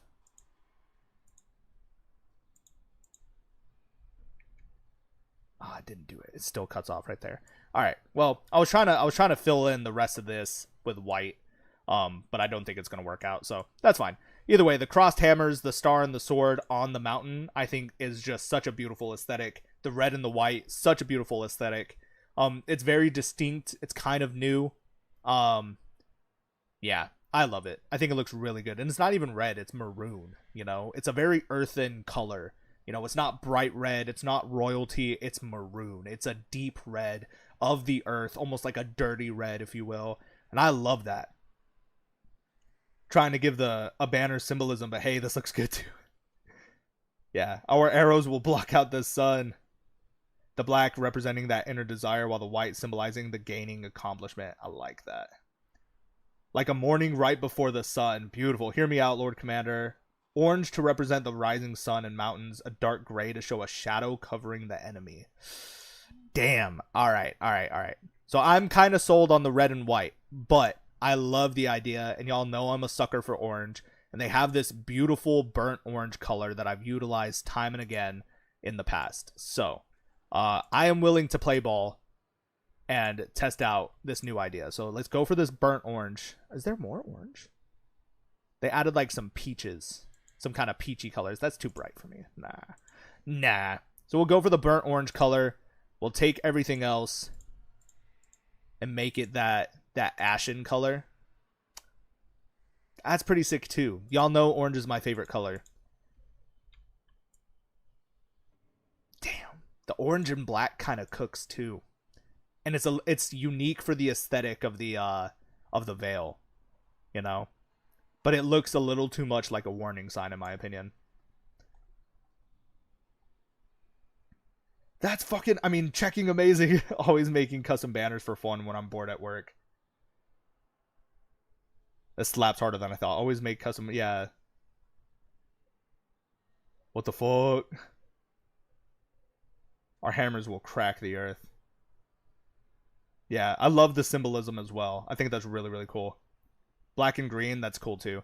All right, so my suggestions, or my top two, the black mountain on the orange background, or the white mountain on the maroon background. What do y'all think? Are we going orange or are we going maroon? What do you think? Let me see it in chat. Make it be a warning for the mountain will break all. Ah, hell yeah, dude. All right, that's pretty sick. That's pretty sick. Y'all got me there. Maroon. 1 for maroon, 2 for orange, 3 for orange. Trying to be that guy, but the red and white looks a little like certain infamous racist group. All right, you got me there. I'm going to call that 5 for orange. Return of the Amber Bull. I'm leaning towards maroon, so I've got 2 for maroon and 4 for orange. But I like the maroon. All right, 4 for maroon, and then 5 for orange. 6 for orange. Yeah, I think the orange is going to win it. I really love the maroon idea too, though. Damn. All right, hold on. Let me try one more thing then. We're going to go for the happy middle ground, all right? So what if instead of black, we use like an off gray color, right? And then we take everything else, give it that maroon color. Because then we can still say that it's the shadow of the mountain. But that doesn't translate well. I thought I was cooking there for a second. Give me a second. Maybe we because I really like the idea of like the ashen gray. Damn.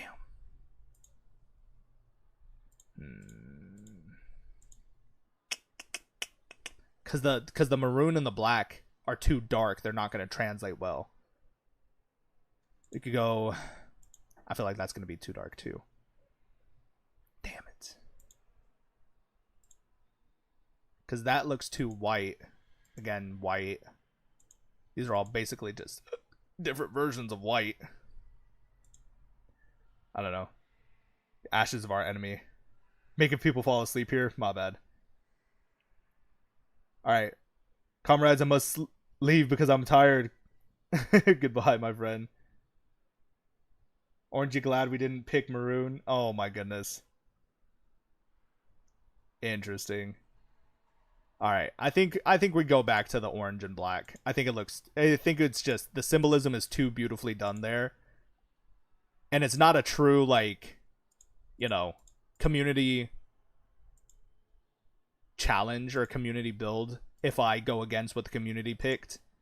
And a majority of us did pick the orange and black. So I'm going to stick with the orange and black. I think it's fine. I think it's more than fine. I think orange and black is such a sick color combination anyway. So let it be a warning to our enemies. Yeah, I can't get over it. I think it looks really, really good. So I'm going to stick with this one. Anyway, House Tullet is what it gave us by default. That's interesting. That's an interesting name. First time being at one of your streams, and I hope a good banner. Hell yeah, dude.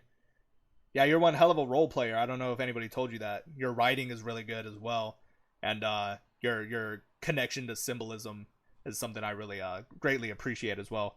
Fits the season. Yeah, that's true. You know, turkey season out here, boys. I love it. Anyway, so we said we are going to be named House High Rock as like a nod to the Bretons of Elder Scrolls. So very cool. Maybe we call our character Pelennor and we just go and hunt down the last of the Targaryens. Out here hunting down. We're going to go and accidentally kill people in Dorne thinking they're Targaryens, but they're just weird. So my bad. A sword of flame arises from the shadow of the mountain home. Hell yeah, dude. Y'all are great. Alright. Yeah. And we named ourselves Gillies. Yeah, he is Gillies the Breton. I'm not going to give him the Breton. Yes, I am. Yeah, Gillies the Burton. Gillies the Breton. Very nice. This is my idea. I'm so happy, bro. Let's go. House High Rock. Yeah, Gillies of House High Rock, the Breton, soon to be King of the Mountain, soon to be the sword, the black sword of or no, I guess it's an orange sword on the sigil. But yeah, you get it. Anyway, difficulty presets. We go for the hardest difficulty because I'm a sick sadist. Clan member death possibility in battles realistic. I'm going to turn off. Oh wait, hold on. I'm going to turn off disable battle death for player hero. And then obviously once we become an independent kingdom, then we're going to turn on the death for all mod, which increases the chances of characters dying in battle, which is going to be really, really interesting. I don't like turning on auto allocate just because I like to micromanage my companions a little bit. Iron Man mode, again, I'm not going to turn that on just because game crashes are all too serious. So yeah. Long has the banners of war gone quiet. Awaken, my brothers of the hammer. Forge us a path to a carven throne. The hammer guard of the mountains. Dude, that's sick as fuck. Yeah, Umburagon. I love that. Sick. So here we are, lads. We jump into it at long last. What's crazy is it only took us an hour and a half. So, not bad. We've only been streaming for an hour and a half. We are out here just west of the Fingers. That's amazing. Heart's home's to our south. The Eyrie is far away. Look at that. The model for the Eyrie looks so amazing. This mod has come a long way from when I first started. That's beautiful. Case, the Westerlands, my home away from home, these beautiful hills. Amazing. I love it. The Riverlands, Harrenhal. Yeah, Harrenhal looks good too. That's a new model. It's not black. That's interesting. It's an interesting choice. Celtigar Keep is just a basic vanilla city, but Goldtown looks pretty good. Actually, I think Goldtown is also a vanilla city. At least that you know, particular model. Yeah, Heart's Home. Interesting. I kind of figured that was the case. I'm not talking shit or anything, trust. But it's just something I noticed. Anywho, so we are in it, lads. Here we are. Oh, this is gonna be amazing. We have no horse. We have no men. We have nothing. We have literally nothing. And the nearest city or village is fucking miles away. So we might be a little cooked as well if we get picked up by bandits. I do have cheat mode still activated. Do I plan on using it? Not really. But if it proves to be too hard, well, we might have to make some snap decisions here. Yeah, see, there's already 29 broken men out here on the prowl. Alright, let's slow it down. 11 hill tribesmen, but they don't seem to notice us. Yeah, good. Alright, so we made it to the village. Ain't no thing but a chicken wing, right? We got 1,000 gold. Hillman. Oh, wait. There we go. Oh, no. Did it give me... Oh, I did something wrong here, lads. Alright, hold on. Give me a minute. I have to, we're gonna save as... Breton. And I actually have to exit the game and then jump back in. Just because, you know, like I said, I tested the updated version of the mod on the previous playthrough of ours. And what that means is that the game defaulted to giving us those custom troops, so the hillmen, which is not what I want. So we gotta exit all the way out, jump back in, and it's gonna give us fresh men at arms. So apologies. Yeah, hopefully we can get through the men at arms pretty easily. Because we're playing on the hardest difficulty, I don't expect us to get too many like high tier troops right off the bat. So I'm hoping that we can do just maybe a couple custom troops to start us off, and then just be able to jump into the gameplay. We have a long road ahead of us, lads. So Westerlands. I'm in the middle of a Westerlands campaign. Just left House Baratheon after taking the land beyond the wall from the Night King, about to pledge to Jon as king in the north. I love that. Best ending. Best ending to Game of Thrones possible. Yeah, so I have my full mod list. Arranged marriage for family is also on. Cinematic combat. Children grow faster because I lack the patience for everything. Perfect executioner is also on. Perfect fire arrows, companion limit unlocked, My Little Warband, diplomacy, dismemberment, and detailed character creation, which allows us to alter the physical appearances of any character in the game, including like monarchs. So maybe if we're tired of the way that Joffrey Baratheon looks, we can make him look like something else.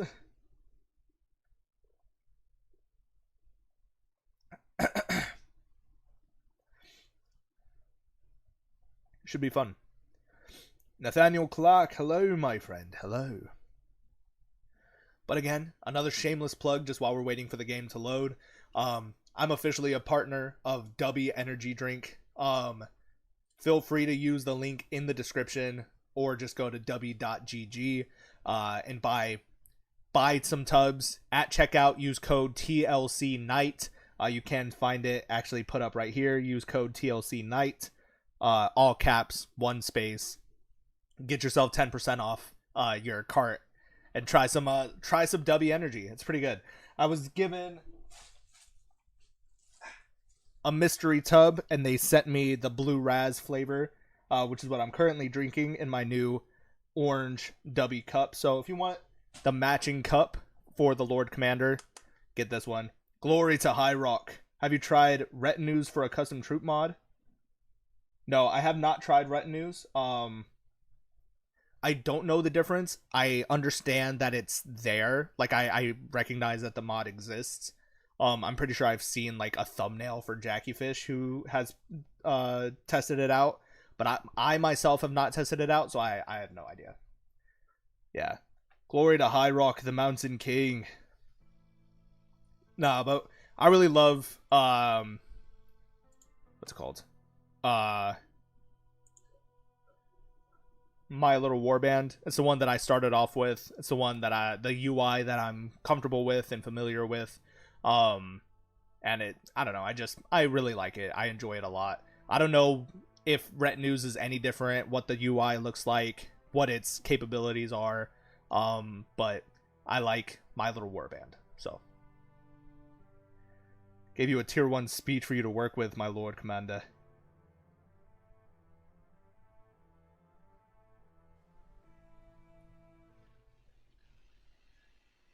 Which one of them jumped out the window again? It's Tommen. Tommen. Hear me, mace brothers, hear me true and loud. Maces shall splinter shields, hammers will break armor. Break, break their steel hearts. Burn with the fury of our ancestors. Hell yeah. Tier 1 peasants rallying. I love that. What do you think of war sales?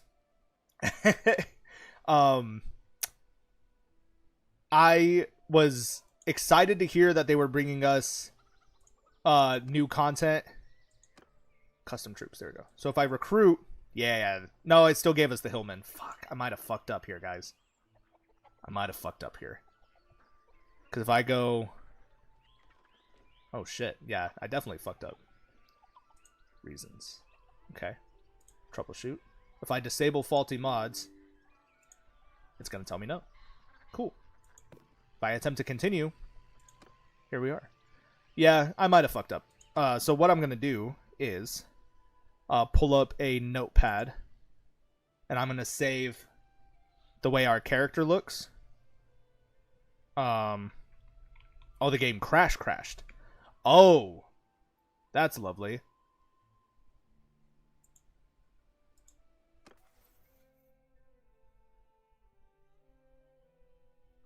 Yeah, the game crashed.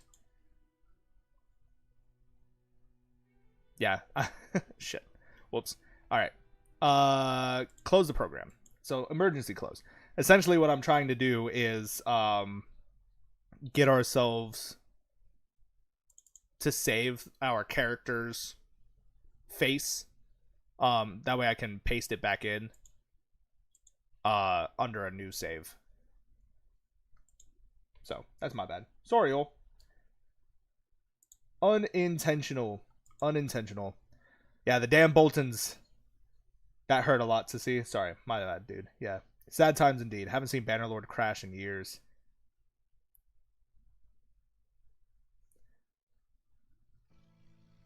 Feel like the Veilmen don't get enough love compared to the other regions. I agree. No, but anyway, what I meant, what I kept trying to say is that, as far as war sales goes, it's basically just the Sturgeons again. It's, you know, the Sturgeons, but this time instead of being more Kievan Rus, they're more Norwegian, Nordic, Norse, for obvious reasons. But they're essentially just another Northman culture based on raiding. This time they have boats. Like, that's the only difference. I haven't seen any of the beta gameplay yet, so I'm being hypercritical. But one thing about me is, like, once Vikings ended, the hype for Viking cultures should have died there, in my opinion. I'm also just a D1 hater of the highest regard. I have now copied our character's face. I'm going to put this over here. And we're going to paste our character's face. And we're going to save it temporarily. The face live stream. There we go. Drop that. Hit done. We're going to exit to menu. I do apologize for this, guys. We're going to go to our save games, and we're actually going to delete both of these because I don't want this to interfere with any more save files going forward. There he is, though, Sir Darren of House Vortiger, so that's great. But we're going to exit the game again fully. Now, hopefully, there shouldn't be any more interruptions, and we can jump into the actual gameplay of the mod. Yeah, Vikings is a good show. Don't get me wrong. Do not get me wrong. Hello from Norway. I love that. Hello. Skull, my friend. Skull. No, but after Vikings like ended and Vikings Valhalla was not anywhere near as good, I feel like the hype for Viking culture in media should have died. We already have the Nords of Skyrim, which is a massively successful game. We have Assassin's Creed Valhalla, which wasn't as successful, but is really good as a Viking game. You have the Sturgeons of you know, Calradia. You have the north of Game of Thrones. Like, Viking culture and the hype for Viking culture. You have the Ironborn, I should say, sorry.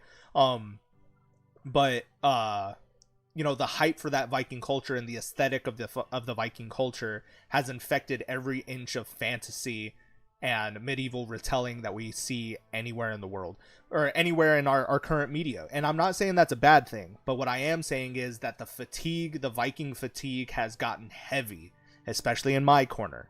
All right. As far as I'm concerned, the Viking fatigue is very, very heavy.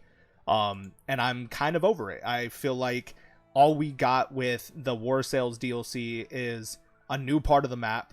Certain parts of the map are completely changed altogether. A new faction that, if you've noticed any of the troop tree like cosmetics, is just mix and match of the cosmetics we already have in the game. Which I could literally do with, which is what I always do with the My Little Warband mod. In the end, I don't think they actually added anything of import. They made us wait years for any kind of DLC, and then they gave us a reskin of a culture and a faction that they already added into the game when it released. So, in my opinion, sounds like a waste of time. But then again, I also did not play Warband. I started on Bannerlord, so I don't know if the Nords are of an important culture or part of the lore and the plot that goes back to that. Like, when people bring up the Rhodoks, I'm still kind of confused. I have no idea what the fuck you're talking about. But that's just me. So, speaking of me, here he is again in all his glory. So, that's great. He was Goldtown Blacksmith. We said our skill with horses.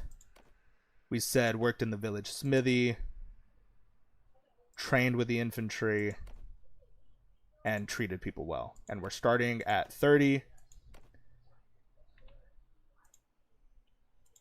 But that's not me knocking anything for anybody else. Like, I genuinely say, like, go and enjoy whatever the fuck you want to enjoy. Like, but I am saying House Dark is now the name that it gave us, which is funny. But it's just not for me, and I'm not excited for it. I've never played a vanilla playthrough of Bannerlord ever. So I don't really give a shit. Like, I don't care. I don't care. And I'm sorry if that makes some of y'all upset. I hope that doesn't change your opinion about me. Gillies, not of, but Gillies the Breton. Gillies the Breton. I love that. Yeah, but that's just me. I don't know. Again, like, I'm also kind of pessimistic when it comes to video games these days. I really don't like the direction that they came, or the direction they've taken. So that's just me. That's just me. The only times I've ever played a vanilla playthrough is on the Xbox, and that's it. I've played vanilla Bannerlord. It's more fun modded. I agree. Hardy Slavic cultures would be terrifying to fight against in Calradia. I agree. The more diplomacy in vanilla is better. I agree. I have seen stuff like that, which makes me hopeful, to say the least. Let's also give our guy his skills right off the bat. Piercer or Marksman. I think Piercer makes more sense considering the build that we're going for. He is this big, brutish man, heavy hammers, stuff like that. He's going to break through the walls, break through the defenses. So I think Piercer is going to be really cool. But I also think faster aiming with crossbows is going to help out. Well, the thing is, like, crossbows already aim a lot faster than bows do because there's no wind up. You know what I'm saying? Unless they're talking about reload speed. But if that was the case, why wouldn't they say reload speed? You know, because they're, yeah, Windwinder reload speed. Yeah, so I think we go for Piercer here. And then for smithing, produce crude iron more efficiently by obtaining 3 units of crude iron from 1 unit of iron ore. Ooh, which means more capabilities of forging weapons. I think charcoal maker is going to help us out, though. Because if we carry too much iron, it's just going to weigh us down. But then again, if we can make more weapons with the increased efficiency of iron making, we can sell more as well.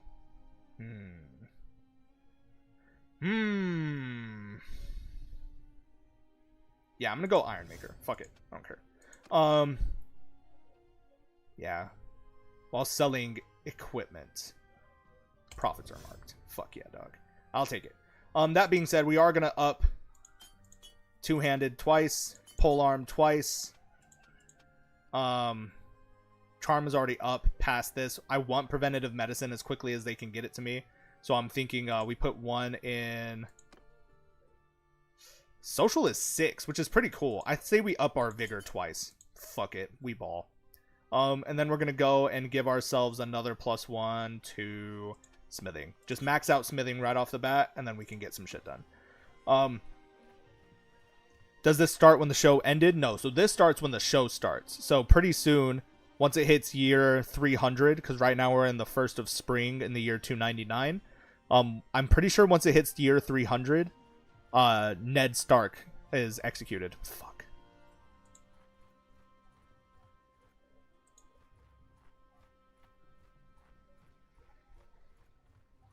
And we're only slightly faster than them, which means we cannot afford. Fuck me. He only wants 140. Good. Get the hell out of here, bro. Leave me alone. Jesus. Alright, recruit troops. Yay, recruits. It says recruits this time, which is good. Oh, great heavens. Cool. We're actually going to wait here. We're going to save as. Create new slot. Breton. Done. Cool. See? So we're good. It's not year-wise rather than day-wise events. There we go. Yeah, yeah.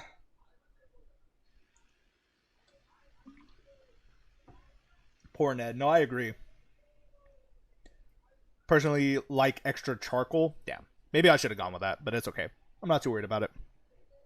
So let's go to our party tab. I might have to bite the bullet and turn cheat mode off. Cheat mode just allows you to like access basically everything in the game. It's what I utilize to help with roleplay events. So if I'm roleplaying like, oh, we just bought a smithy in this city, and then next episode rolls around and it's like, oh, look, our new smithy that we just purchased has spit out a bunch of high tier weapons and armor now, you know, roleplay, stuff like that. But it also ups the load time a lot while I'm playing, so it's kind of unfortunate. Either way, I'm not too worried about it. But now it is time to create some custom troops. I say we start off small and just do some of our regular recruits for now. Culture will obviously be of the Vale. Skill level cap. So I'm going to disable gear restrictions. They can basically wear anything. And I'm going to disable skill cap restrictions. That way, because if we left it on, these tier 1 troops are only going to be able to max out at 25 for any particular skill. But what if I don't want to give them anything else? You know, and I just want to give them, what, 95 of, or 80 of points in one-handed and literally nothing else. Like, I feel like I should be able to do that. So, I am going to say, though, we are very warrior-focused, so I'm going to give them 50 to one-handed weapons. Oh, actually, we should probably split that. Let's go, like, 30, right? Or let's say 35. So 35, 35, and then 10 to running, just so they have enough endurance to last in battle. I think that should be fine. So we're starting off with tier 1 equipment. So we're just going to start to filter down tier 0 and tier 1. That's all I want to start with. Culture of weapons. I would like Veil type weapons and armor. But I like to mix and match my shit as well. So I'm not going to like force myself to only use Veil aesthetic items. Because if that was the case, we should just be using the troops, vanilla troops from the mod. If we're just going for Veil. I do like the Reach aesthetic. I like the Westerlands because they have a lot of the Vlandian stuff. I like the North, a lot of the modded North stuff. And I like both of these as well. Dragonstone and the Stormlands. I know that's a lot, and it's going to be a lot of cosmetics for us to kind of cycle through, but I think it's going to be a good time.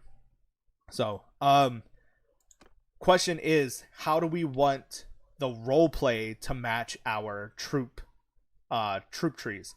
So what I mean by that is, depending on the faction and the way we've built ourselves up, that's also going to reflect and add flavor to the way that we create our units. So if we were like slave masters, tier 1 recruit unit is going to be a forced conscript, and we're going to name them slave or conscript or fodder, shit like that. If we're a knightly order right off the bat, and we only take in those of like the highest nobility and honor, then our starting recruit is going to be like a squire, even at a tier 1 like regular unit, you know. So I think that'll be pretty interesting. Horses bred for the mountains. Lady Snow. Yeah, hammers and picks probably. Hardy, heavy. These are sons and daughters of the mountains. Mountain squire. I like that.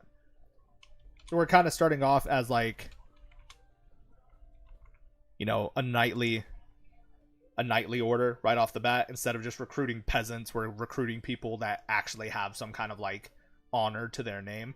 If that's going to be the case, recruits are smiths and make them wield hammers. See, I did that for House Tanner though of the Stormlands, because that character was also a blacksmith by trade and then grew into a warrior house, and he had recruited all of the blacksmiths from his home to fight with him. So all of his starting troops were blacksmiths. But that's pretty good too. Tier 1 hammer and picks, tier 2 broadswords and maces, tier 3 swords and two-handed hammers. I like that. Woodcutters of the mountains, so axe would be good. I'm down for mountain people. We'll say like, we'll call them like stone masons. Yeah. So instead of just being smiths right off the bat, they're the people who are responsible for digging and breaking rocks, stuff like that, mining into the mountains, finding the materials for the smiths. So I think that'll be pretty interesting. I still think it works. I think it's a good starting point for us. I'm realizing though we have to get rid of these because the weapons in particular have no culture labeled. So we have bow staffs, we have shields. I want to avoid giving them a shields right off the bat. But we can definitely give them pickaxes. Give them blacksmith hammers. Yeah, so there's pickaxes. 44 cut damage is pretty insane. 20 blunt for a blacksmith hammer.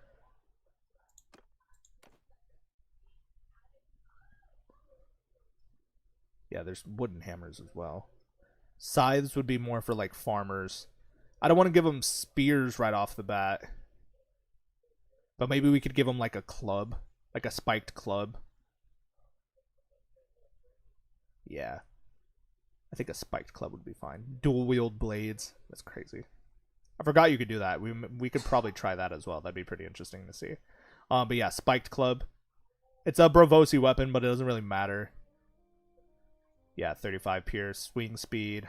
Length is 67. Yeah, give them a spiked club. It's something they just find. Doing quantity over quality or the opposite? Quality for starters. Y'all bringing up some good ideas though, yeah.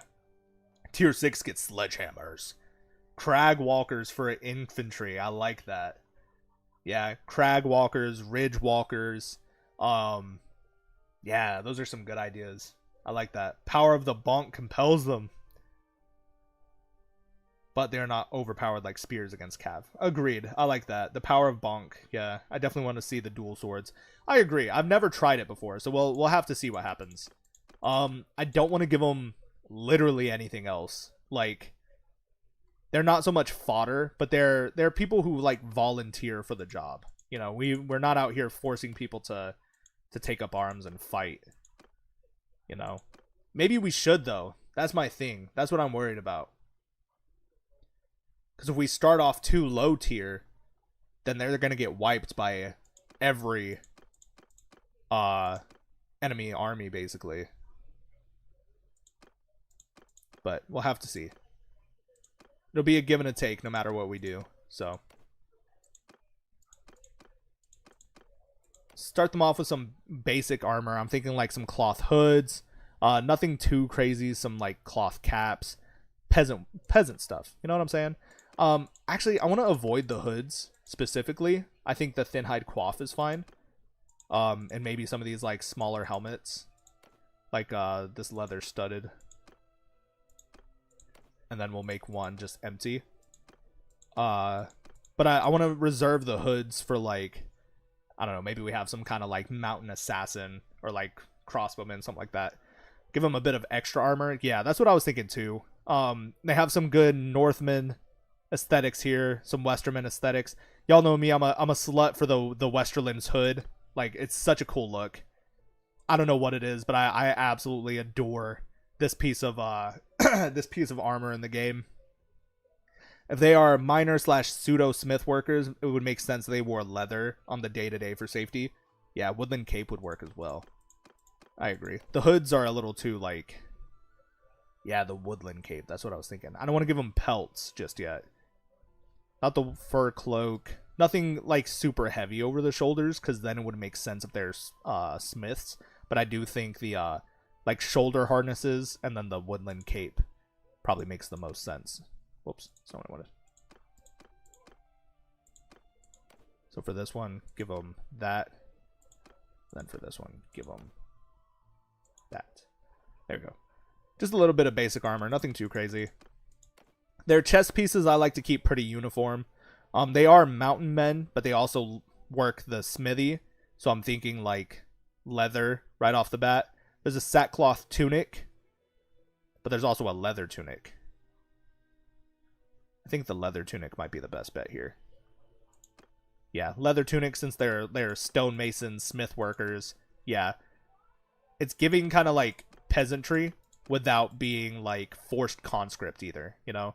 I think buttoned leather bracers would be fine to stay with that leather aesthetic there for the start. Folded leather boots. Yeah. Cool. Alright, so the stonemason is done. Simple. Sorry for asking technical questions, but can you pick multiple things for the unit to wear and the game spits out variants of them when you recruit them? Yes. So, well, yes and no. When you recruit units, it'll always default to set number 1. So down here it says set 1 out of 4. And when I started putting stuff in different slots, so if I switch to set 2, they've got the helmet that I put in set 2. If I switch to set 3, it's going to be empty, you know? So the presets are the variants that get spit out when you spawn onto the battlefields. But when you recruit them, they will always kind of default to set 1 out of 4. This is how they'll always look. If these characters or if these units move up to companions through good deeds or whatever, or through, in this case, the distinguished service mod, their armor set, when they become companions, will automatically default to set 1. So, just room for thought. Yeah, you'll never know if you don't ask. Yeah. They're weak, but not cannon fodder weak. Exactly. They are sons and daughters of the mountains. They headbutt each other with helmets on for bragging rights. I love that. Alright, so from here, we're going to split into infantry and then archers. And maybe we'll have another split for cavalry, unless we want to save cav for the noble tier units only. We'll see. So going down the infantry side, we come from the stonemasons, and then we get into what? What is the next progression? If you're a stonemason, you've succeeded in battle, you've now been granted a promotion, what do you turn into from there? If not a stonemason, you are a what? You know? Stone striker. I like that.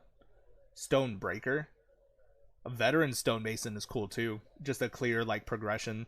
So stonemason to a veteran stonemason, and then from there it splits off again, and then you could get into like an actual militarized unit kind of deal there. You know what I'm saying? So then it's like, you know, two-handed shock troops, and then one shield and spear, like shield wall formations. You know, so I think that would be pretty interesting. So I like veteran stonemason, or even like stonemason veteran. Nah, never mind. Veteran stonemason. Proceed. Yeah, same deal. So we're gonna give them high numbers and one-handed. I think coming from 35 to 150 is kind of insane.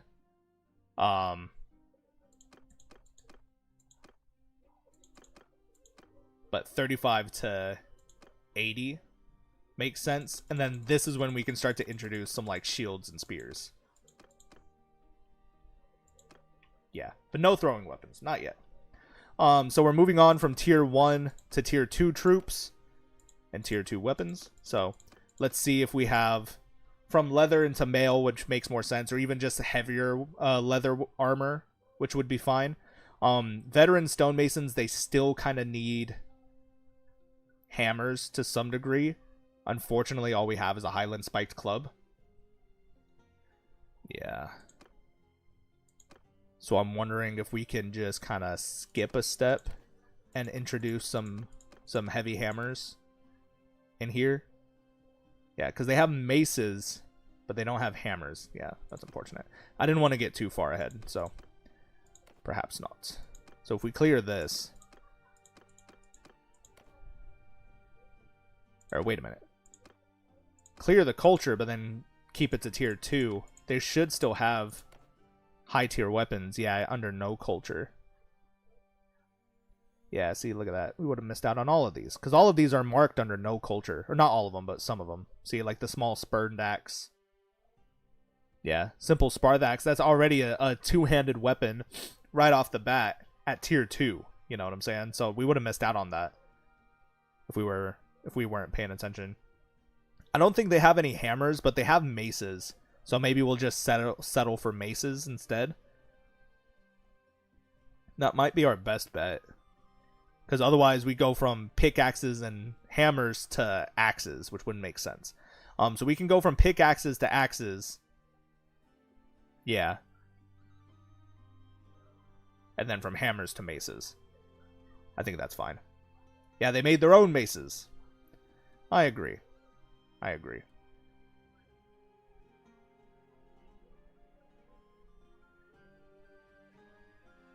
Yeah, simple bastard swords. I like those too. I think the Fullard light mace is probably the best bet. This has 44 pierce damage. Swing speed is high on that, but the length is kind of low. Swing speed is high on this one too. Oh, length is very low. Okay, so this is the highest swing, or the highest length, but the slowest swing speed with the medium damage here. So I think we go for this one. Yeah, the Highland spiked club. All right, I guess we go for this Highland one then. If that's the case, we can turn back on all of these.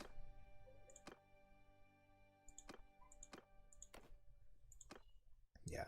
So we've got the Highland spiked clubs, and then maybe we can give them like an axe as well. I'm thinking the infantry axe probably. Yeah.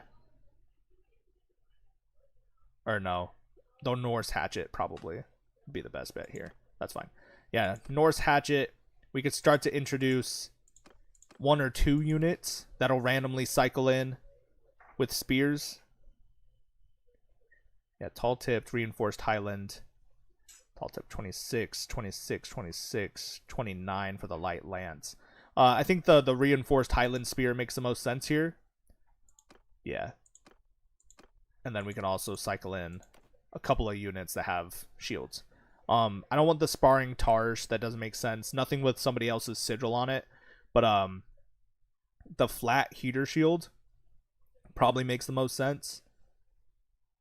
Or even just the reinforced iron ribbed kite shield. That's fine. Cool. So let's move on then. And get our lads properly outfitted, eh? So we've got some clear progression into like some steel weapon or a steel armor here. I think if we just give them like a steel cap over the leather coif, we'll be fine.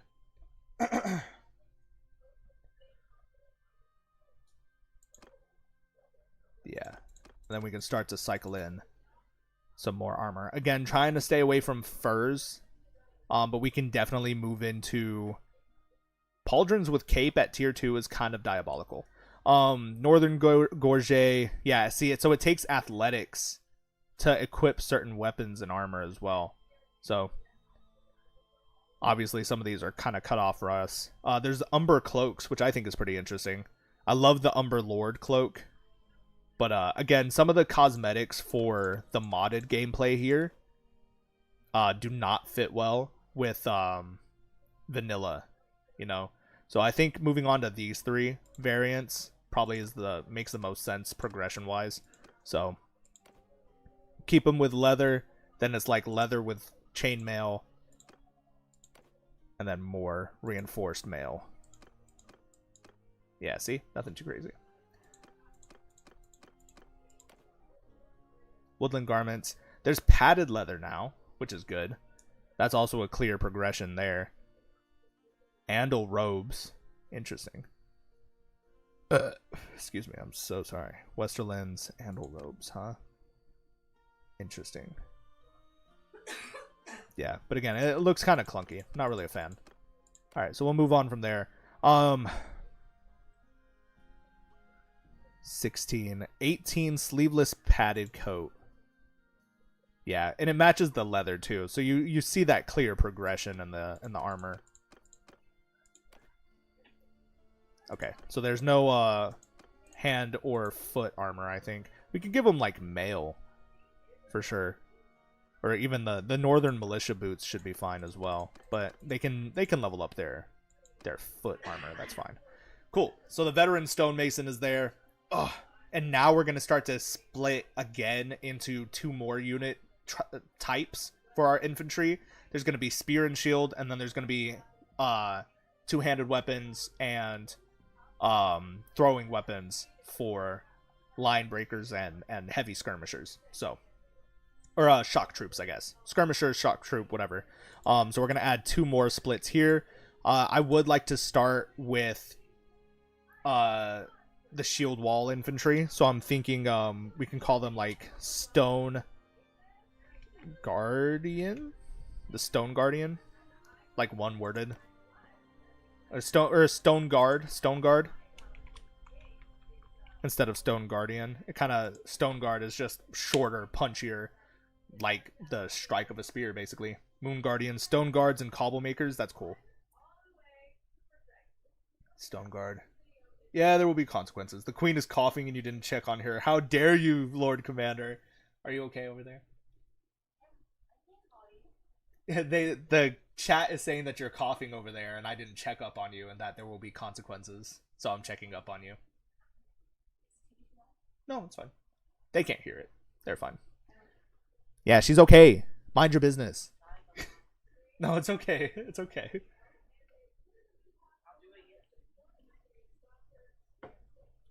Y'all are gonna get me in trouble. Stop.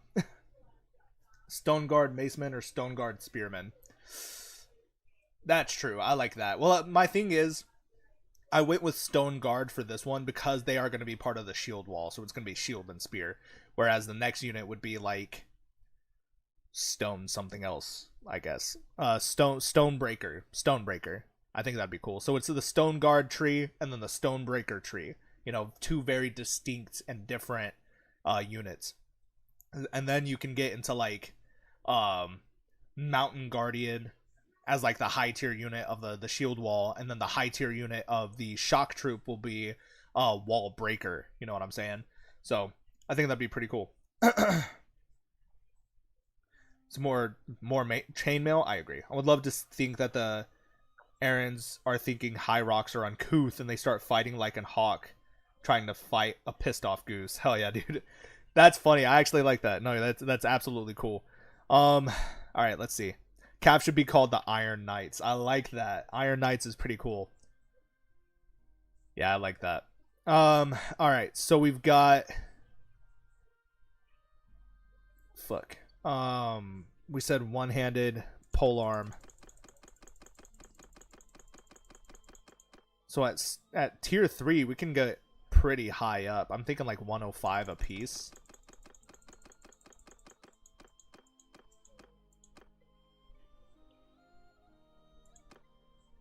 Yeah.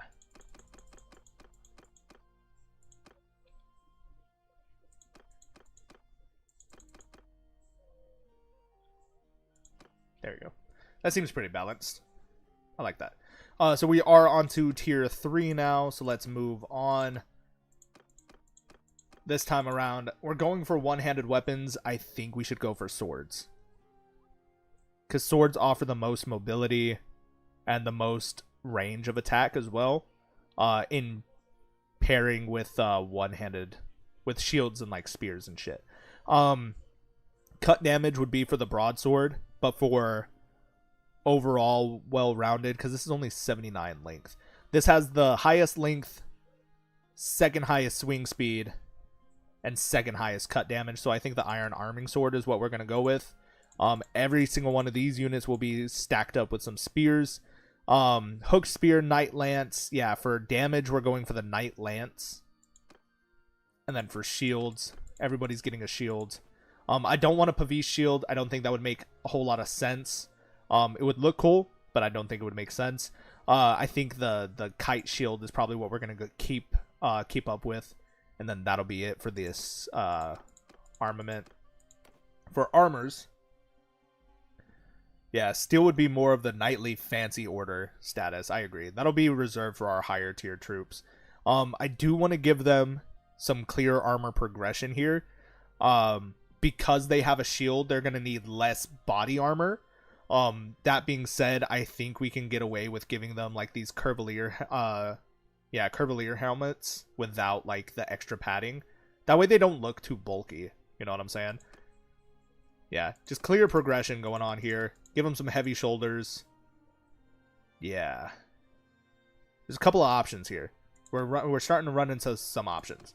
So for now, I want to turn these off. That way we can find a chest piece that we really like and then match a shoulder piece to that. So we can go for mail and keep them still relatively like medium armored without like bulking them out right off the bat. So I think going for that is probably our best bet. High Tower Surcoat won't make sense. The Northern won't make sense either. I want something that's going to show off our colors, you know. As far as body armor, the Heavy Mail Vest is probably our best option here. And what I love about it is that it actually matches really, really well with some of these armor pieces. So we can give them like the Stormlander shoulders. It clips pretty bad, but not as bad as other armor pieces do. The Northern shoulders as well. Clips just a little bit, but not as bad as others. Skybreakers is a dope name. That one's a good one for our crossbow troops. Skybreakers is pretty cool. Yeah, I like that a lot. The Jon Snow Gorget. There's a Tabard Gorgets. Look at these things. Yeah, these are cool. So we can go for the tier, or the 17 armor Tabard Gorgets. There's like a black one and a silver one. Yeah. So we can keep them pretty lightly armored, all things considered. I think that's not a bad option, in my opinion. I would like to give them some plate, like bracers. That would be cool. 22. Let's give them the veil bracers. Yeah, that looks pretty good. That way they've got like plate here, some crude iron here, and then chainmail. You know what I'm saying? I think it looks pretty good. Flame Brigade. That's pretty sick. Yeah. Hound boots, Clegane boots, Knight boots. Yeah, this is when we're going to start to see a lot of the modded armor start to pour in. I would like to keep them with just some basic armor right off the bat. I'm thinking some leather boots, nothing too crazy. So, if we can find something from the Veil, that'd be great. Yeah, some Aaron boots. I think some Aaron boots would be fine. How's Aaron boots there? Yeah, that's fine. The Stone Guard. Super basic, not bad. Skyreach Knights. That's pretty cool too. Be lightly armored and the swordsman heavily armored. I agree. If there is a fireball explosions, silver works best in my opinion. Yeah, I agree. The silver looks really good. I wish they had better head options or like helmet options for us at this tier. Our best bet is if we give them this Baratheon Archer helmet, but I'm not really a fan of how that looks, so I'm gonna give them this instead. Just call it a day there. So that's the Stone Guard.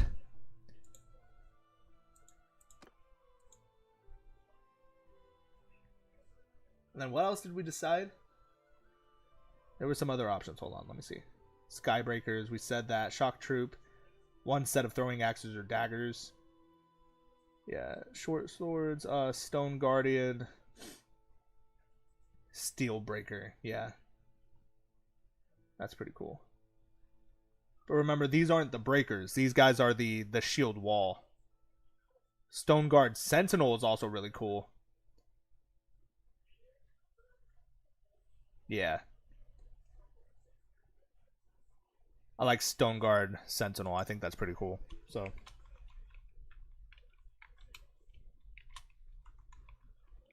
these guys get a little that, you know, big bulky like armor upgrade, and then the last tier will be like our maxed out troops. Yeah. So Stone Guard Sentinel.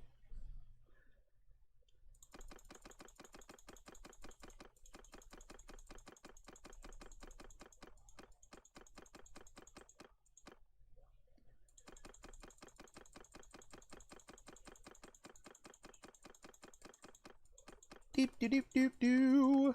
This is the best content y'all have ever seen in your lives. And if you think otherwise, you're wrong. There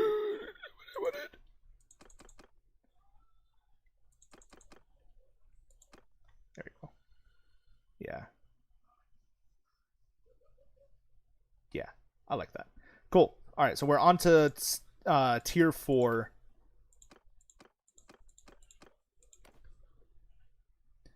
Sparring swords. That doesn't make sense. Axes, ridge tip arming sword. We can give them two-handed weapons, but again, that's not going to fit well with utilizing shield wall tactics. Manderly spears. Interesting. Yeah, so they did add a bunch of new shit in here. I like that. So let's throw in, I guess just the ridge tip arming sword is fine. From the Knight Lance Highland War Spear. The heavy Knight Lance is probably the most accurate. I want to know what these Manderly spears look like, man. 42 damage, huh? I guess we'll never know. Yeah, I guess we'll never know. That's right. I don't want to mess around with it too much. So let's just go for the clear progression, which is from the Knight Lance to the heavy Knight Lance. And then the bracketed heater shield to the wide heater shield. That's fine. The Forge Guard, yes, absolutely. I was thinking Forge Guard, Hearth Guard, even the Amber Guard, because we have orange as our sigil.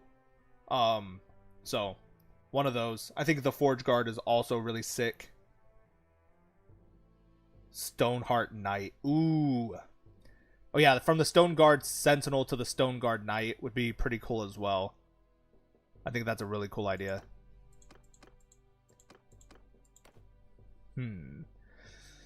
Alrighty. Helmet progression. Let's see. Let's get them something that says more like man-at-arms rather than just foot soldier, you know? We could go for the Northern Militia helmet. It's not my favorite option, but it's a option for sure. Yeah, it doesn't quite look like Sentinel to me, though. You know what I'm saying? So.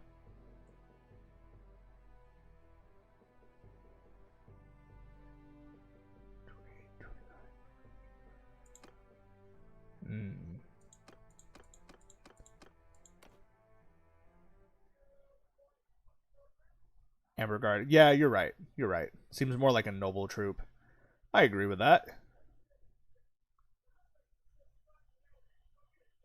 Yes, dark helmet. The Tarth light helmet is pretty cool too, but not quite what I'm looking for. Helmet needs to cover the face. Yeah, that's what I was thinking too. It definitely has to have that clear progression, but we're looking at very limited options right now. I'm thinking this one probably is our best bet. Yeah. We have Tabard Gorgets on. So now we can start to step into like the plate armor. I don't want to go for like super heavy plate pauldrons, but if we can't find anything else to fit the aesthetic, that might be our only option. Manderly shoulders. It looks like it has the Manderly sigil on it, so I kind of want to avoid that. Maybe we can get like some of these up here. I'm not really a fan of these ones. They're not horrible, but they're not my favorite either. I would like to try and save the vanilla armor for the low tier troops, you know, like we're doing. So this might be our best bet, but we just have to keep pressing forward and find the aesthetic that we like the best. So this is when we start to get that upgraded, like, bulkier look to our troops. So I want something a little heavier. Clearly nothing with anybody else's sigil on it, nothing with anybody else's color on it.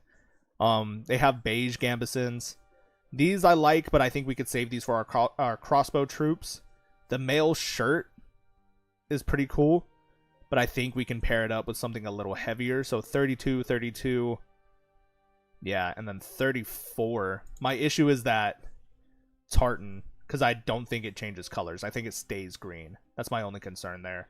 Otherwise, I would have absolutely chosen that. And you know me, if our characters don't look good in my head, they're not going to perform well. I think this one, yeah, will be our best bet. I think it looks pretty good too, honestly, all things considered. Yeah,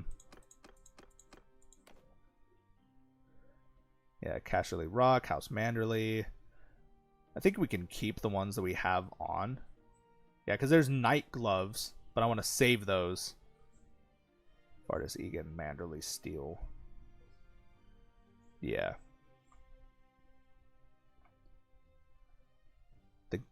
The Gambeson armor. I was thinking that too, but they fit really skinny. And remember, we're looking for that visual progression of the armor. So it wouldn't make sense to go from chainmail to basically just padded cloth, because that's all a Gambeson really is. Here you go. These ones are pretty cool. I like these. Why do they look like malnourished mountain bandits? Yeah, that's actually very true. Alright, veil bracers with boots. There's plate boots that we can utilize here, which I think I'm kind of okay with. So let's go for the veil plate boots, and then for the next one we could go for the Aaron Chausses. That might be our best bet here. Yeah, but I want to change the shoulder pieces. So now that we have something that we kind of like, we can find something else to fit the overall aesthetic. There's Clegane pauldrons, but they're going to clip pretty bad. I'm really not a fan of that helmet, if I'm being honest. I think we got to find something else. Yeah, Tarly pauldrons. Again, clips pretty bad.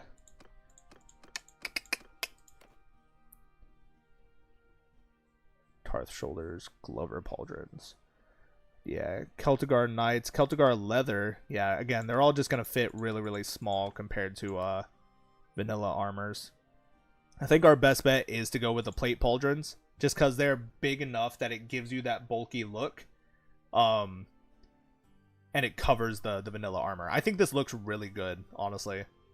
But I agree. I think the helmet needs to change. Stoneguard Sentinel, it definitely does not look like a Sentinel, in my opinion. And I don't think changing to any of these is also going to look good. Yeah, I'm really not a fan of that.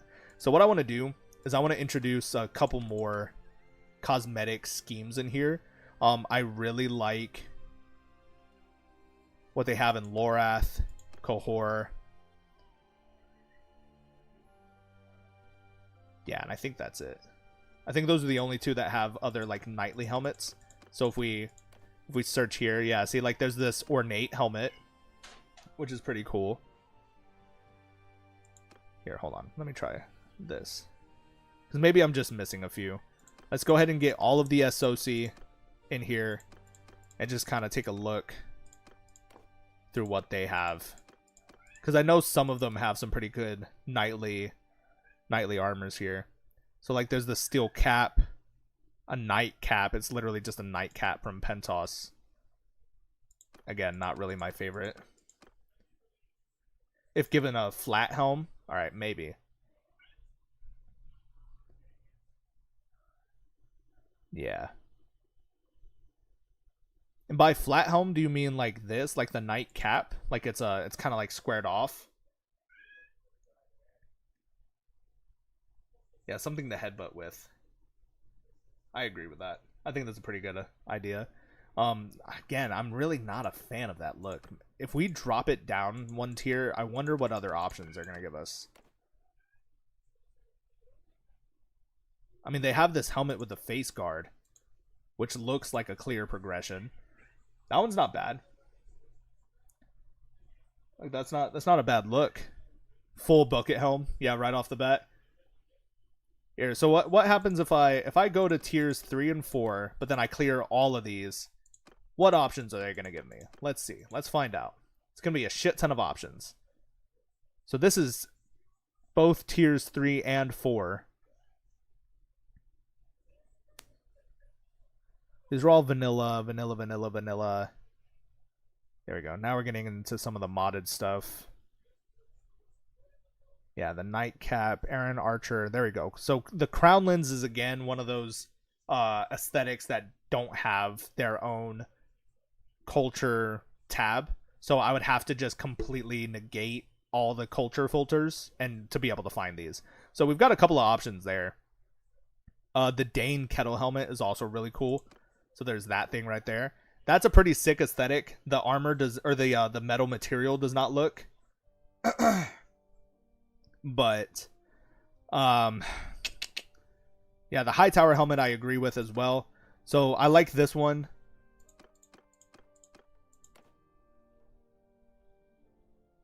But I want to try and save some of these as well. My thing is though, I do also really enjoy the crown lens. Just because they're common, they're crude, they're not super like out there and high skill type shit to wear and everything like that. So I'm not really a fan of that barbute, but I think we could go for the common barbute. Like I'm a fan of that one. I think that looks very sentinel. I think that's really badass. That one's pretty cool, but then we can also go and find what other armor pieces they have for us as well. We're going to miss out on a lot of cool aesthetics by limiting ourselves. So maybe we just go by this. It may take a little bit longer than intended, but I think it would look really cool if we can find like a good cohesive look for what it is we're looking for. Yeah, see, lots of gambesons, lots of colored gambesons. Volantine heavy tunic. More leather than we know what to do with, which is phenomenal. Yeah, the high tower surcoat. Alright, so they actually didn't have anything super cool for the chest area, which is fine. Plate pauldrons. I just want to take a look-see. I don't think they have anything else. Yeah, northern shoulders.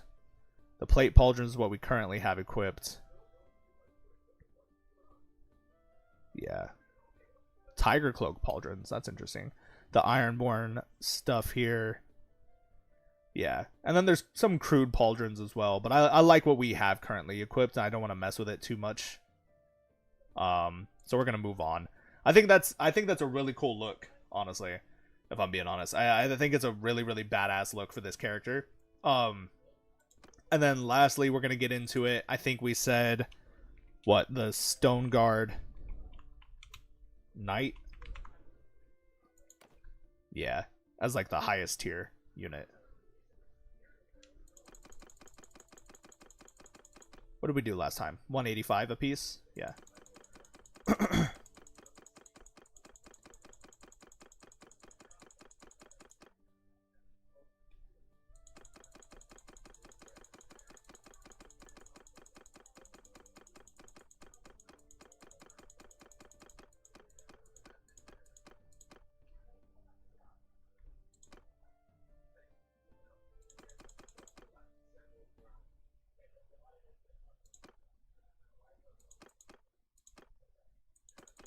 Sweet. Cool. And now we are into tier 5. So let's find ourselves our decked out arsenal. Nice. Two-handed swords around here. Two-handed axes. Knightly arming sword. Yeah, ridge tip arming sword. Fine steel cavalry sword. Wide fullered broadsword. I think this is one of the best ones in the game as far as one-handed weapons. So we're gonna go for the broad arming sword. Let's see. If we scroll all the way down too, we're gonna get into some of the modded weapons here. So look, we have the March's hammer, warhammer now, which is pretty cool.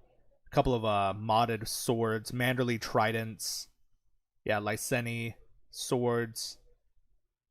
Yeah, Then bronze sword. These are pretty cool. Yeah, Stark Sword. Interesting. Yeah. Very cool. Very interesting. Moon Knight from Marvel joining this army. Hell yeah, dude. Yeah, tall gripped. Interesting.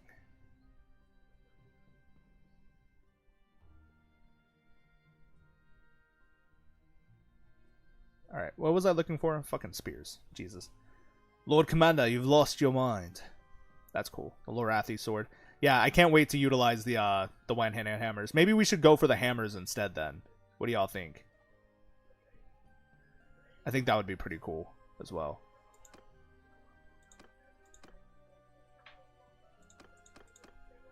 Yeah. I think we're gonna double them up. Some of them are gonna get war hammers, some of them are gonna get swords. And then they can all get spears. Hammers for the win, baby. Yeah, spears, spears, spear, spear, spear, spear, spear. Well, they don't have any. Oh, shit. Our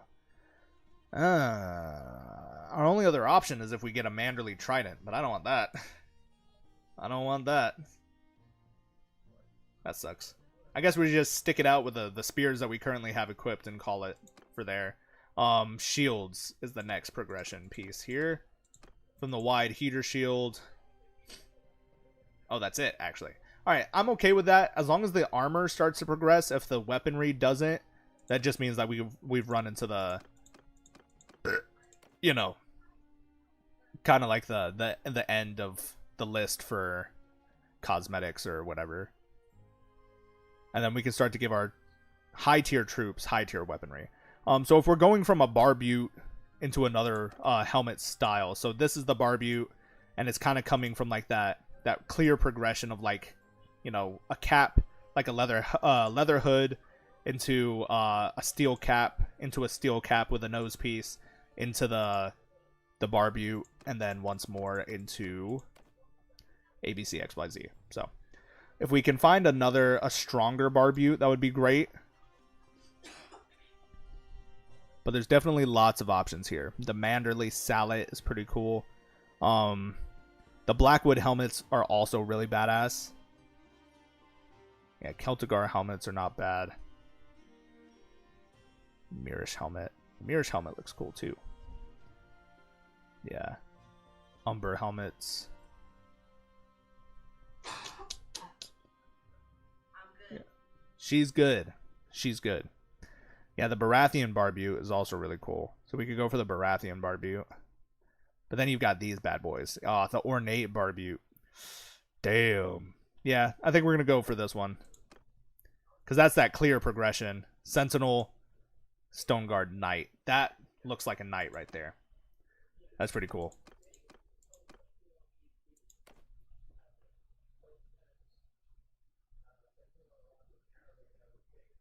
Alright, let's see. Bolton Knight Pauldrons. Alright.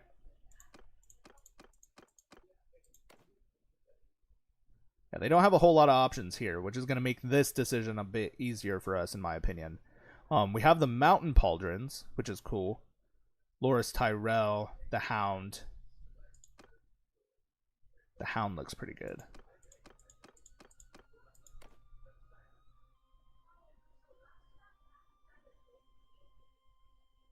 And then we could go for leather over mail. That's pretty cool. Yeah, but that seems less knightly, in my opinion.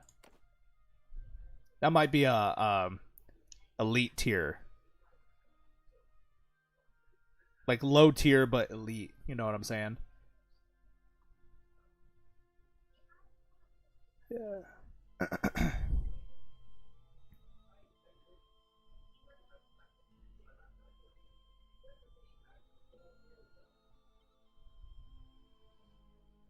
Celtic leather. That's pretty cool. Not a huge fan of that, but it looks pretty good.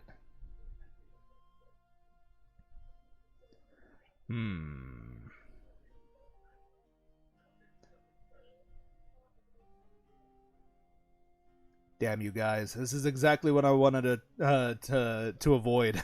Was spending too much time on the custom troops. That's pretty cool, but it doesn't match. It doesn't look bad. That's not what I'm saying. I am saying, though, that it just does not match. So, maybe the Dragonstone armor?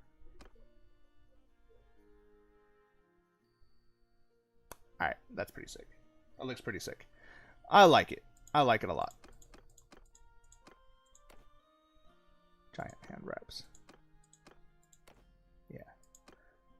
Otherwise, we've basically maxed out on this particular branch. Yeah, so look at that clear progression of the armor. So the Stonemason into the Veteran Stonemason, into the Stone Guard, the Stone Guard Sentinel, and the Stone Guard Knight. I think that looks pretty sick. Yeah, they should be rugged while also being knightly due to the mountains and the mountainlands. Exactly. See, that's exactly what I'm going for. The fact that y'all are picking that up just shows that y'all are exactly sharing the mindset that I have.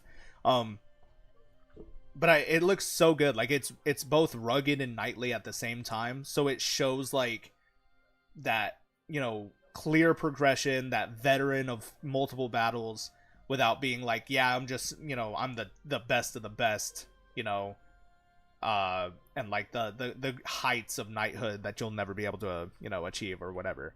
I think it's pretty cool. So now we're on to the what y'all have actively been waiting for. So now we're into the Stone Breaker for the biggest of bonks. So we're going for two-handed weaponry here. And throwing weapons. Yeah.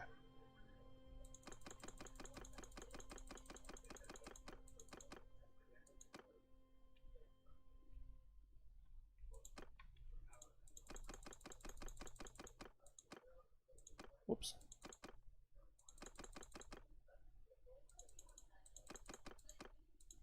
Nice. Thou hast betrayed the Harlaw helm. It's still too low tier for us, man. Or we're still too low tier in the in creating our custom troops. Harlaw helmets, stuff that's like super outrageously shaped, very definitive, very defining, stuff that looks cool. I want to save it for the troops that are super high tier. All right. Now for this unit, I'm thinking we can go heavier armor on the head and obviously for like the whole body, but the idea is to build them up, bulk them up. They are horrendously momentum, like they're literally rolling a boulder down the hill and it's just gonna smash through everything. It's gonna plow through everything. So that's kind of the idea that we're shooting for here. Let's go for tier 3 weaponry, get them some two-handed weapons. If we can find hammers, great. If not, we're gonna find hammers. I'll make it happen. Even if it seems a little bit cheaty, I'll make it happen. Because at this point, the drip is all that matters, lads. Nothing else matters. Larathi spears. Some of these spears look sick as fuck, dude. That's really cool. Yeah, thin spear, cohoric spear. Yeah, pretty interesting. Pretty interesting stuff. Yeah, so no hammers there, but hopefully we can find some in tier 4. Because I don't want to stray too far from the actual tier that our character is in. So we do have sledgehammers here, so it'll be really easy to move up from there because that's literally just a wooden sledgehammer. Yeah, it would be easy to justify like the next tier they have some like big ass heavy hammer or like two-handed mace or some shit. It would make sense. I think it would be cool. But that's just me. Yeah, I think that's going to be our best bet here. So let's give them the big bonky boys. 80 damage, 102 length, 85 swing speed. Yeah. The makeshift sledgehammer might be better because we only sacrifice 2 swing damage, but we gain 2 swing speed, gain 8 to length, and gain 1 to handling. So it's not only longer, but it's also faster. So I think we're going to go for the makeshift sledge. As for... Oh, whoops, hold on. Now I want to drop us back down to tier 3 and get ourselves some rightfully tiered throwing weapons. I prefer spears over everything else. I love the throwing javelins, throwing spears. I think it's such a cool aesthetic. The Westerlands, oh, the harpoons are actually the highest damage here. So we're going to give them a couple of sets of harpoons. I think we only start them off with one. Yeah. That way for the next couple of tiers, they get two, and they're just decked out, super bulky, stuff like that. So I think it's going to be interesting. That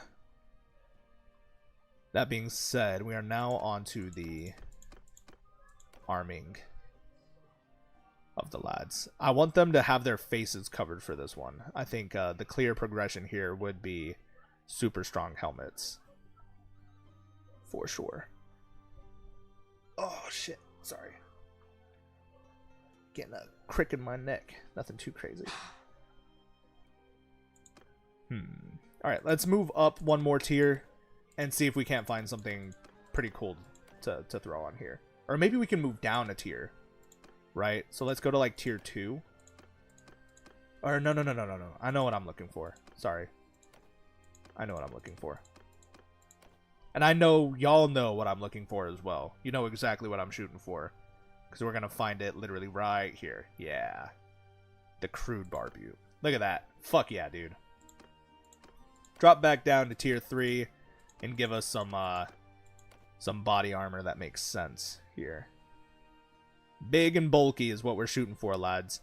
I want to try and stray away from fur pelts just because we're mountain men, but we're not like woodland men. We're not out there in the outdoors doing outdoorsy shit. You know, we're oh, the brave companion shit looks really cool too. Dothraki leather, Dothraki metal. I don't think the Dothraki metal would make sense here. But I am a big fan of the brave companions armor here. So let's see what we can get paired up.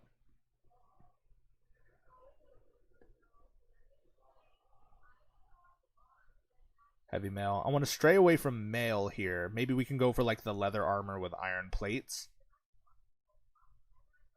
Yeah, so that it shows like while the Guardians are chainmail, moving from leather into chainmail, the Breakers are moving from leather into leather plates.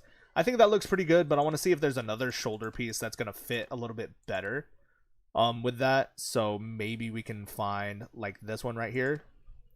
Yeah, but I don't like how the sleeves pop out of that. And the black just kind of pops a little too much, so darn. Let's see what else we can find. We have shit like these, which are cool. Shit like these. The crude pauldrons are literally non-existent when you put them on. They're so small. They fit so small. Who chopped off limbs for fun? Yeah, that's exactly what I'm going for. Obviously. Come on, guys.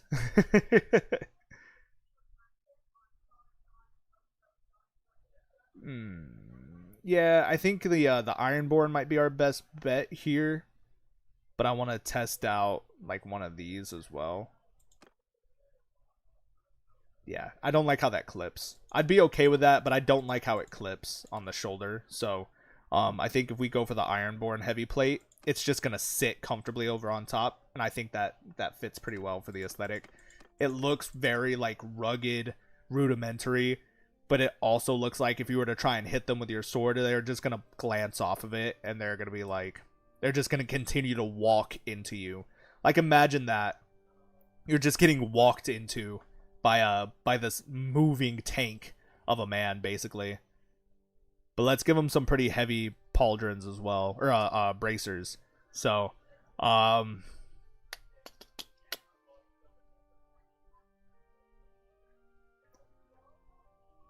think we could just go for the Veil bracers again, honestly. I mean, we could go for the Fian bracers, because it's like slightly armored. It still kind of fits that leather, but it's too many conflicting color schemes and patterns that kind of loses it for me. So maybe the decorated Imperial. No, same deal. It just kind of loses the cohesion. Let's just go back to the Veil bracers, I guess. Yeah, Veil bracers, because that's not a bad look. Yeah.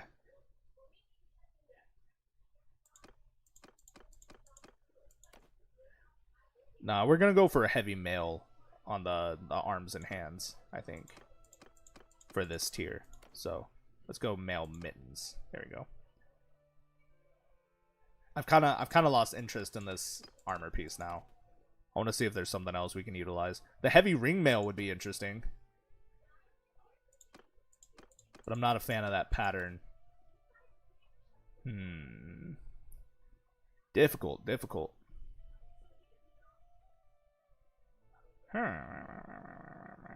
Nah, I think the coat of plates is probably the best we're gonna get for this one, unless we decide to go for like the leather armor. Yeah, because then we can try something else, like this one, because that fits a little bit better.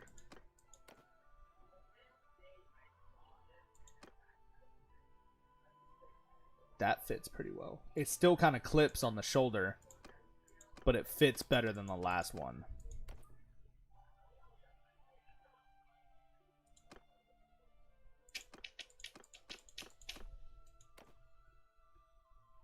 Decisions, lads.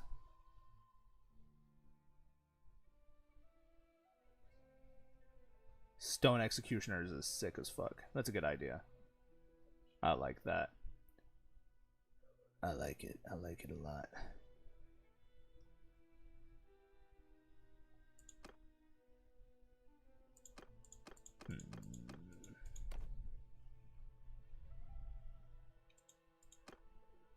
Damn it. It just clips so bad with basically everything under the sun. Alright, so we're going to go for the Brave Companions, just because the leather's going to match pretty well with one another. Yeah. And then we can go for like some basic splint armor, I think. Just enough armor to keep them like mostly protected. And then we can go for clear progression in the next couple of tiers. This one was a little bit harder, I think. Just because the aesthetics weren't really working for me, if I'm being honest. But I'm also a picky man, so I do apologize. They gotta look good, man. They gotta look good. What can I say?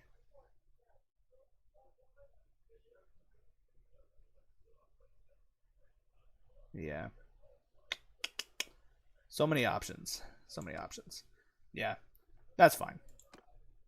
And then we'll move on. So from the what's it called? From the Stone Breakers, we could say Stone Breaker. Granite Breakers would be cool. Whew, shit. Let's say like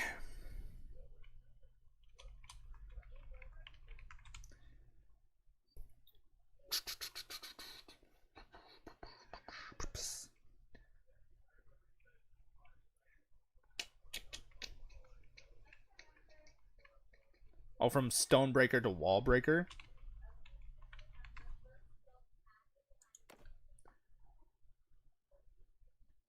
Stone, granite, adamant, obsidian.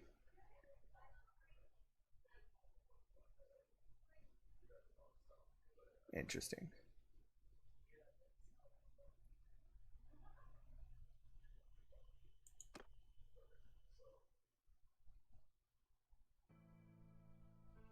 Yeah, I think Granite Breaker is pretty cool.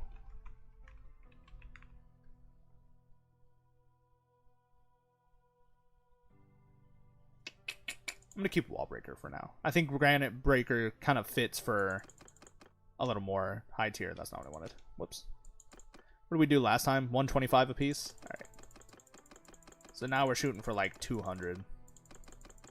We'll probably land at like 195. I think is what we did last time. And then 195 for throwing.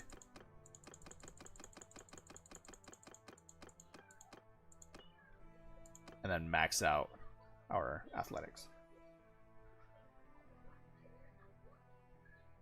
3. So we're on to tier 4 now. Makeshift sledgehammers. I think this is where we got the sledgehammer from, right? Was the tier 4? So we might need to go up one more tier. for weaponry.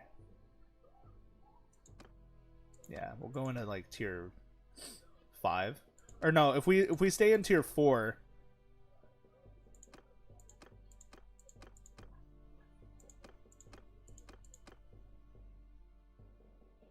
Shit.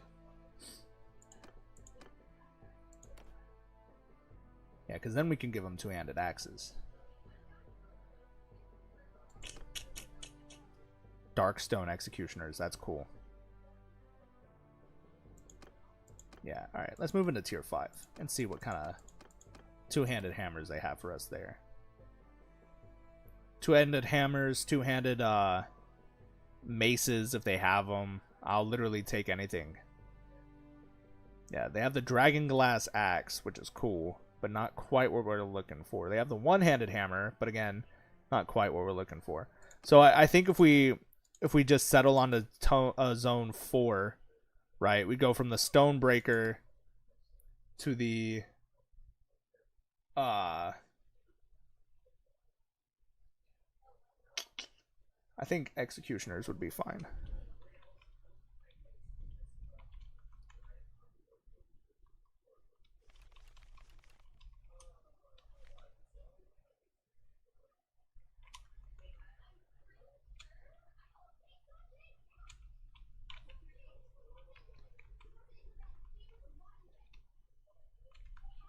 Stone Executioner, yeah. So, tier 4, give me a two-handed axe. Tell me you have one. I'm sure you do. There's a sparring two-handed axe? That's trash.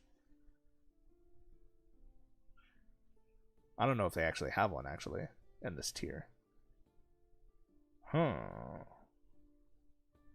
Yeah, lots of one-handed shit, but not quite what I'm looking for. So if we go back down to tier 3, I'm sure they have two-handed axes there. Yeah. Yes?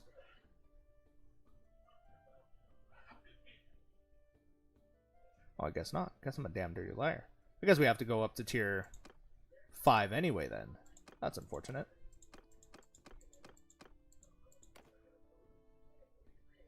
Yeah, Execution Axe. Okay, cool. Yeah, Execution Axe is 117, but the Black Heart has 123. Yeah, 117, 123. Yeah, Hooked Cavalry Axe. Yeah. I think the axes might be our best bet here.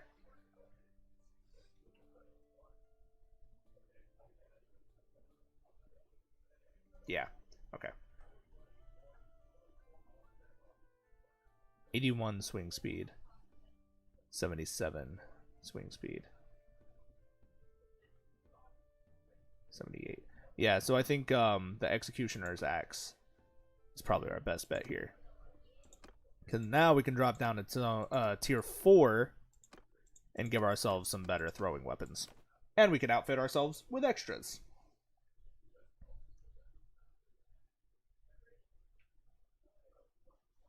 So let us see.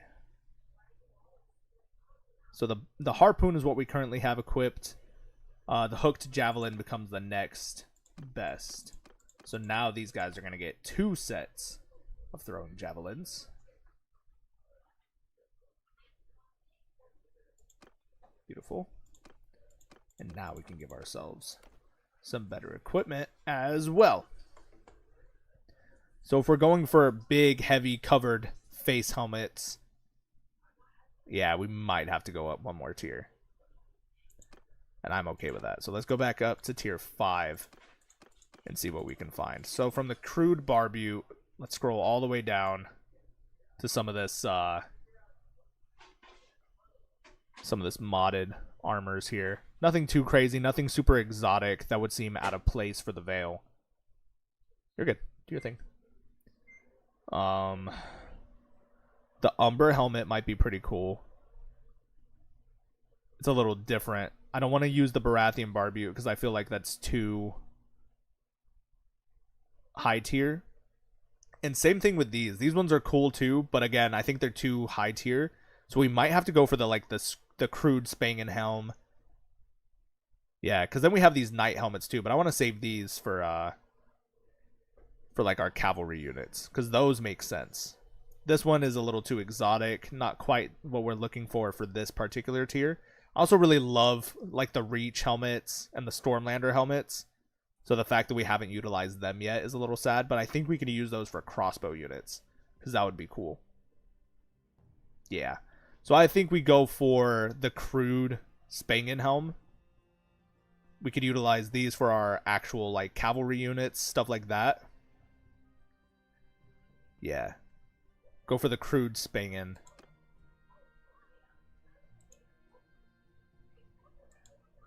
Yeah. Maybe. The ornate Salet sounds good as well. Yeah, the new Lords of the Vale. Precisely. Yeah. Indeed, that uniqueness is beautiful. It gives the idea of what the lord of those troops can afford. Exactly. Precisely. I actually don't like this helmet, so we're going back. We're going back, lads. Off. Please. Thank you, baby. I was making myself dizzy with the extra light in the background. Sorry. Thank you, baby. That's why she's the queen.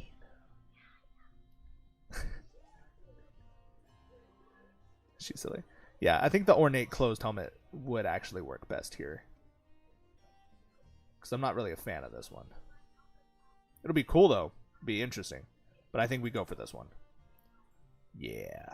Yeah. Alright, now we drop back down to tier 4.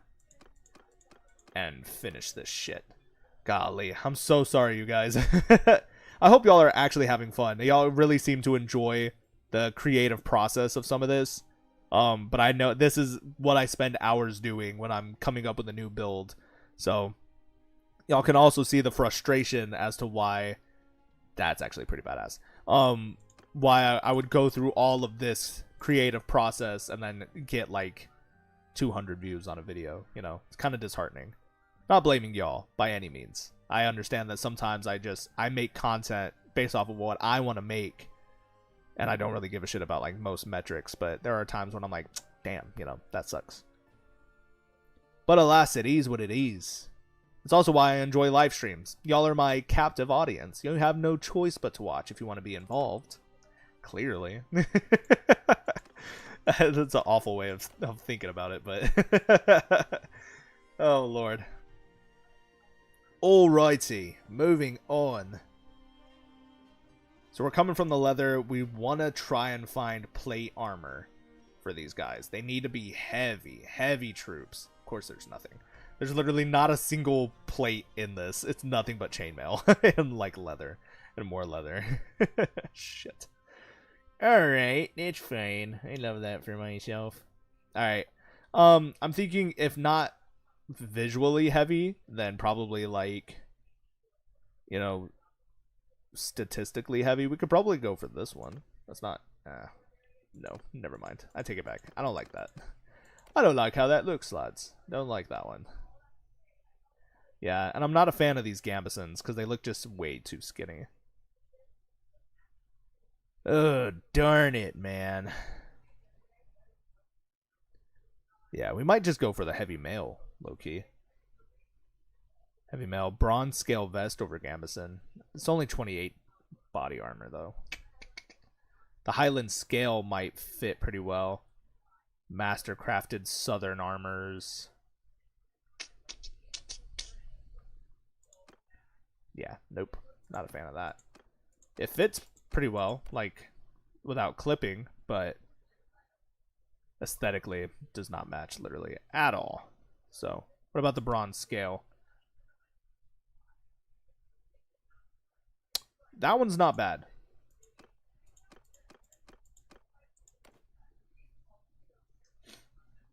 Why can't we have nice things? We live in the mountains. You know how hard it is to get anything up here, lads. You cheeky bastards. Yeah, so we're gonna go for the bracers with gloves again. Yeah.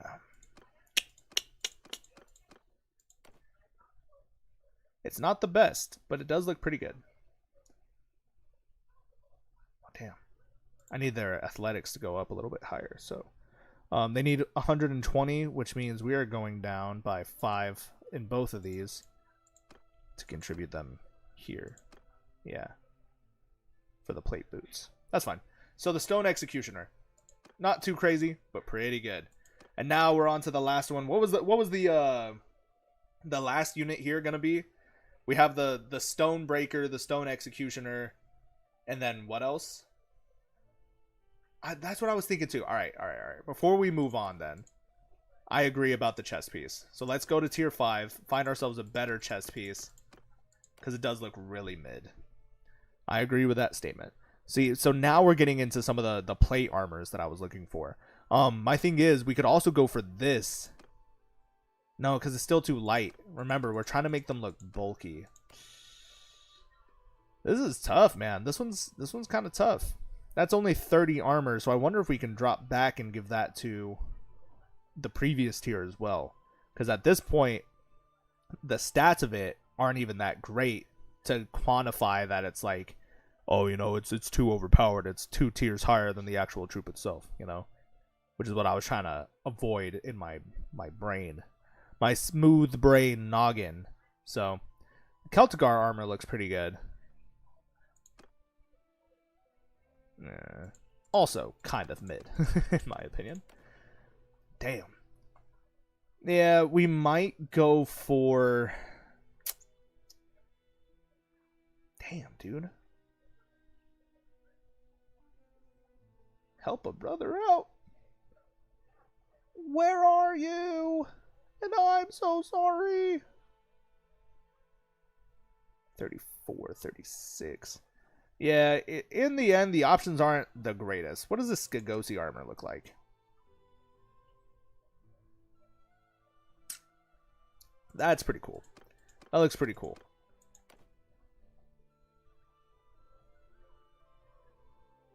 Just get the tabard over mail. Yeah, that's what I was thinking too, honestly. Damn. Yeah. Yeah, that's what I was thinking too. Yeah, because then we can drop back here and then give this guy this one. And I'm changing the shoulder pieces and y'all can't say shit about it, so shh. Hush up. Hush up, lads.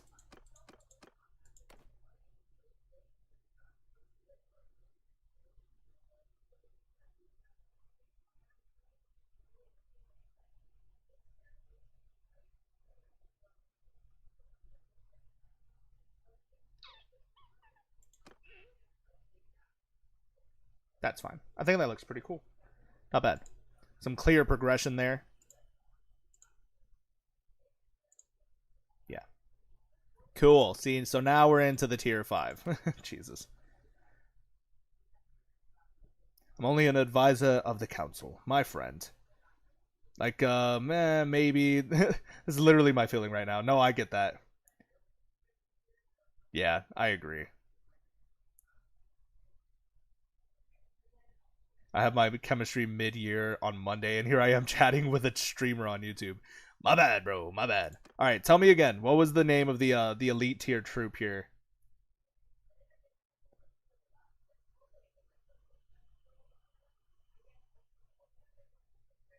Yeah, Darkstone Executioners. Yeah.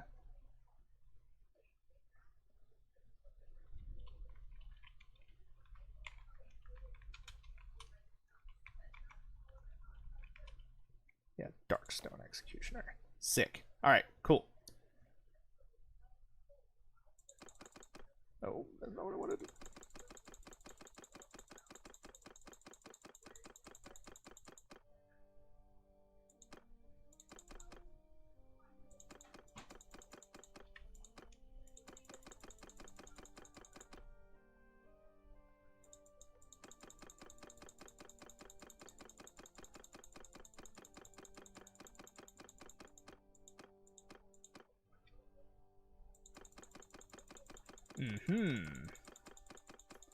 Blackstone Legion. Ooh, yeah. I like that one.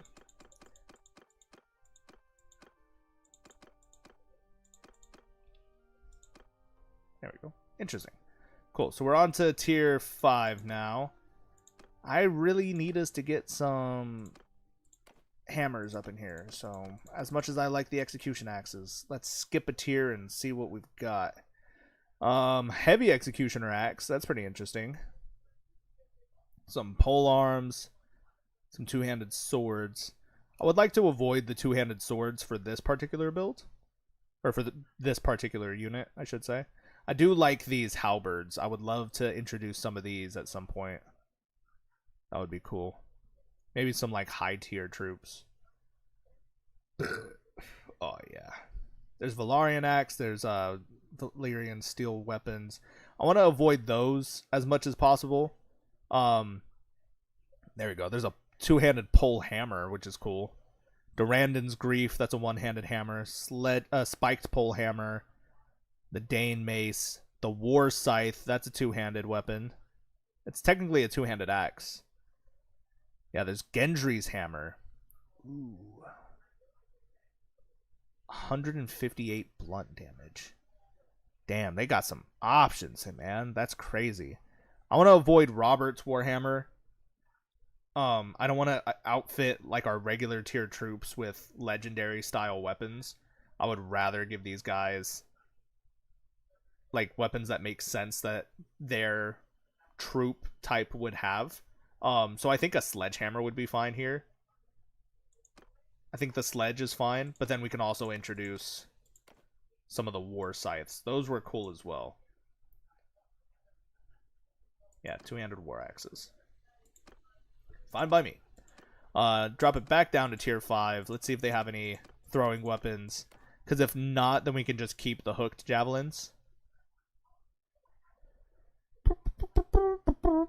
Yeah, we're keeping the hooked jab. That's fine. We're still on tier 5, so we can move on to the next helmet in the grouping that we found, which is where did it go? Not that one, this one. The ornate visored helmet. Sick as fuck, buddy. Explain your point. Hear me out. Forge Guard should have a... Yes. Yes. That is true. That is true. I like that idea. All right. So after this, we will go back and we'll change him up. For this one, I think there's only one obvious choice here for pauldrons. Actually, there's a few obvious choices. I didn't realize there was so many options here. There's actually quite a lot of options. Fuck a duck. That's crazy. The Queen apologizes for making noises during the stream. But we love the Queen, and she never has to apologize for anything. And she needs water, so everybody shut your fucking mouths. Or it's the Executioner's block. It's the Headsman block. Ow. I popped my thumb when I did that. Alright, so they have heavy northern pauldrons, but they still look a little too small. I do like them, but I would like to save those for some higher tier troops. Same thing with the northern pauldrons. We'll save those. But I am thinking we could go for the mountain pauldrons. That's the obvious choice here. So if we go for the mountain pauldrons, we have to go for the mountain chest piece as well, if it's an option here. I don't think it's an option in this tier. Yeah, it doesn't look like it. So I guess we have to skip up to tier 6 and make it happen. I guess so, guys. I don't know what to tell y'all. They said, well then, get her water. Okay, I'm sorry.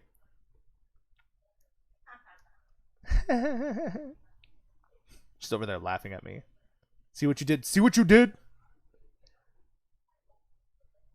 Yeah, see, because tier 6 has some great stuff, man. Like, I don't know why it's all, like, tier locked. It doesn't make sense to me. Like, the mercenary armor looks sick as fuck here. It kind of clips pretty bad, so I'm obviously not going to wear that one. But, it's just saying. You do not dare mock our queen. Seems the queen is more favored than the king. Interesting. That's not... No, it's not interesting. Don't say that. Stop encouraging them. Marlin Manderley plate. Interesting. Manderley chainmail. Disciple robes. Damn, they did add a shit ton of stuff. The Stark plate is really cool. Loris Tyrell, Northern plate. Yeah, they definitely added in a lot of much needed options here. Like, this is cool as fuck. I love the way that looks. But I think we're going to save the Stark plate for later. There's obvious options for that we can utilize later. I think I'm kind of just like look at this. The plain plate armor is literally here in tier 6. Like, for what? Why is it so tier locked? I think after a certain point, it's just gonna fall down to like dress them up however the fuck you want, because the tiers don't make sense anyway. I just wish it was a little more organized, in my opinion, because like this is just plain ass plate armor. But whatever. I don't give a shit. We're going to move on, lads. We're going to try and finish this fast. Or faster, I suppose, than what we're currently doing. So, the Mormont armor is pretty cool as well. Brienne's armor, also really badass. The Ironborn heavy plates are cool. There's heavy plate armor here. Plate armor 2 here.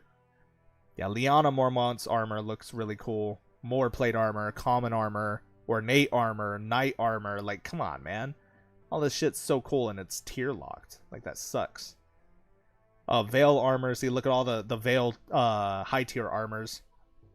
Yeah. I might have to fix these units up a little bit off stream, because I don't like the injustice that we dealt to some of our troops.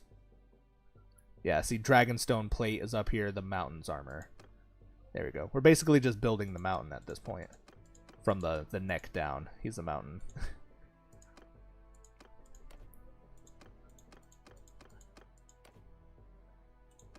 Jesus.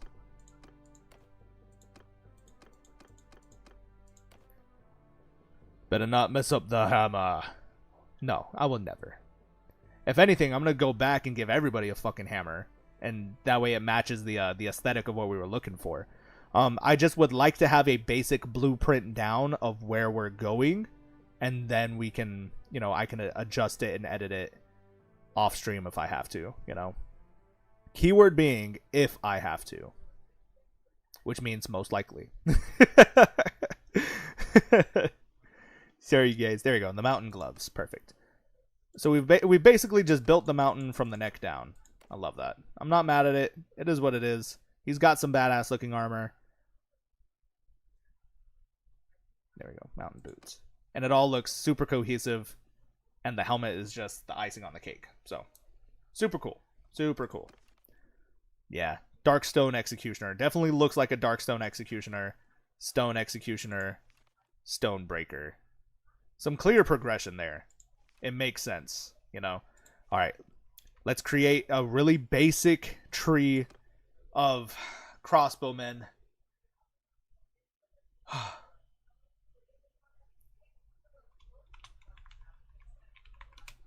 Highland crossbow. Crossbow. There we go. Super basic, lads. Super basic. We might have to go tier 3 for the crossbows, but we'll deal with that later. We're gonna give them one-handed weapon proficiencies. Or do we want to go two-handed? I think we wanted to go two-handed, right? Because then they can act as like secondary shock troops on the field.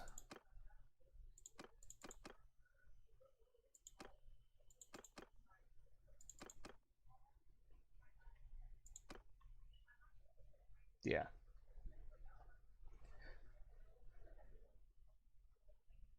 Yeah, I could see the when will this be over on the king's face.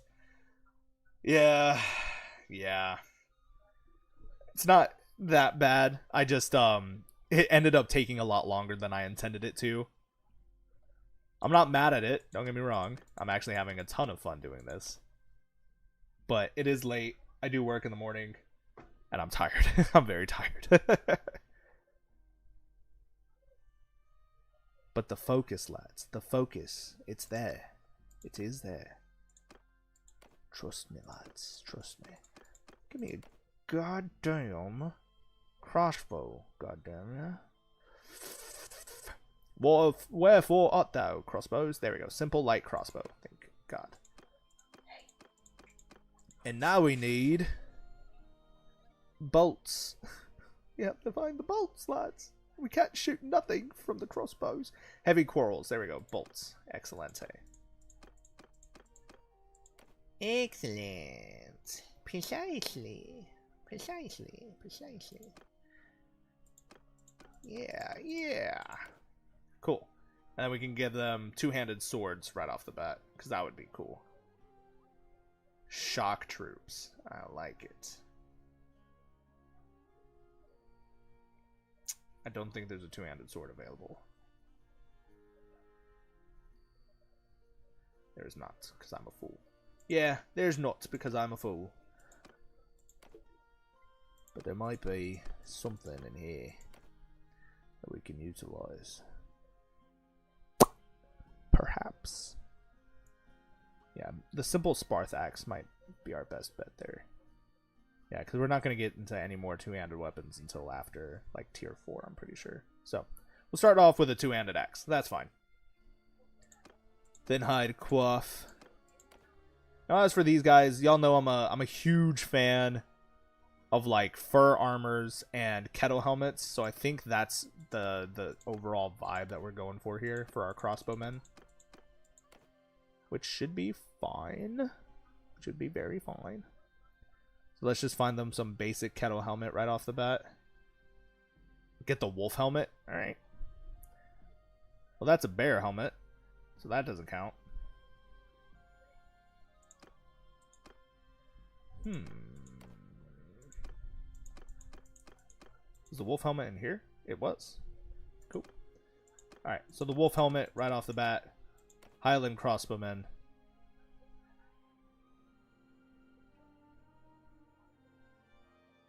Night's Watch.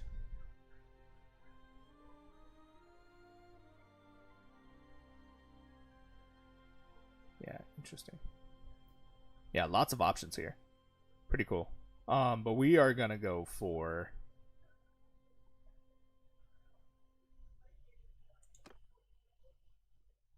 yeah, just some more fur armor, maybe? That doesn't look too good.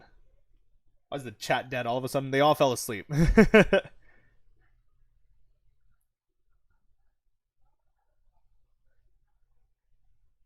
Yeah, harness with cape. Should be cool. It doesn't match very well with the headpiece, though. Ain't that a shame, lads? Ain't that just a shame? There you go. Here's what we're going to do. We're actually going to drop down a tier or two and give them the pelt for the shoulders. Yeah, wolf pelt for the shoulders. Perfect. See, now it matches. And now at this point, it also doesn't matter what kind of armor we give them, because it's going to be covered by the wolf pelt. So let's just go for, like, something that's pretty high tier, I guess.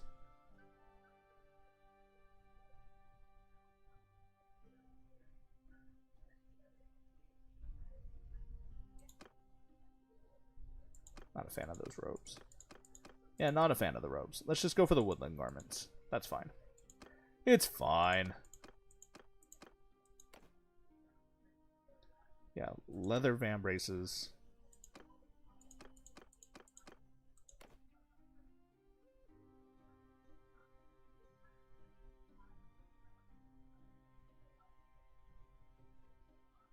Huscarl plated boots, I guess. Shit. Highland crossbowmen. Not bad. Ugh, nah, that's too much bonk. True. Working on my units for my Rebel Veil playthrough. The man's a copycat, lads. Beat him up. Get him. No, I'm just kidding.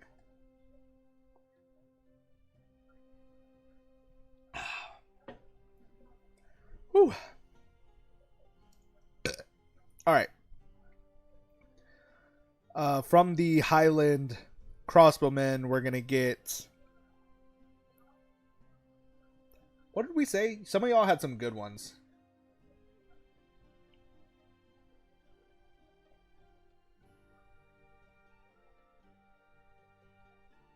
More moon and dragon theme. I like it. Yeah, Polehammer it is. Yeah, we're going back to Polehammer and stuff. Sky Piercer, that's right.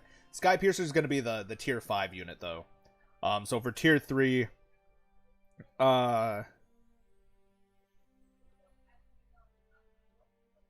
Skybreaker, Darkstone Flinters, Crag Walkers. Because I remember Grazo saying that. Yeah. Crag Walker. It's fine by me. What did we do last time? 80s. So these guys go up to like 140, just about. Yeah, 140.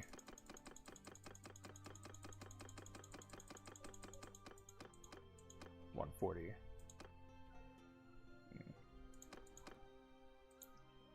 Oh, I put it under the wrong one. Shit.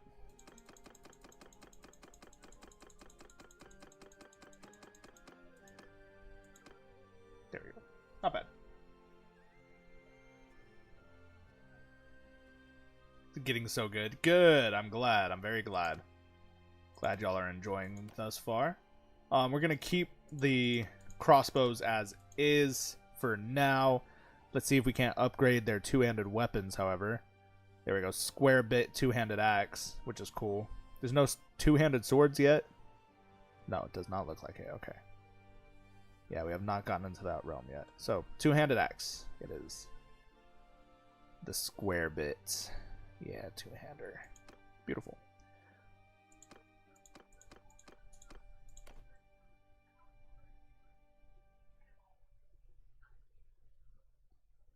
Yeah, Crag Walker.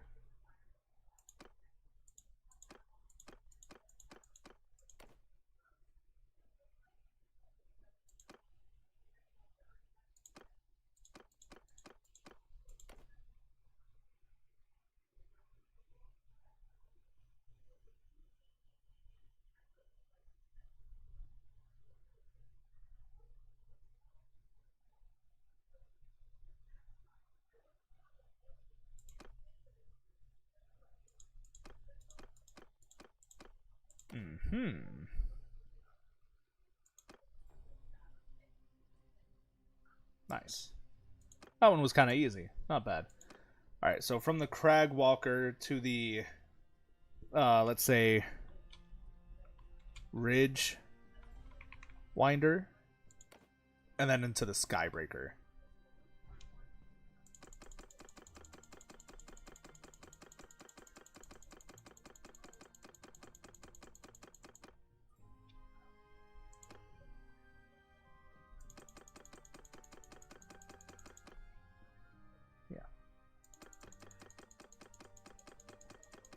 Ooh, Steel Watchers is a good one.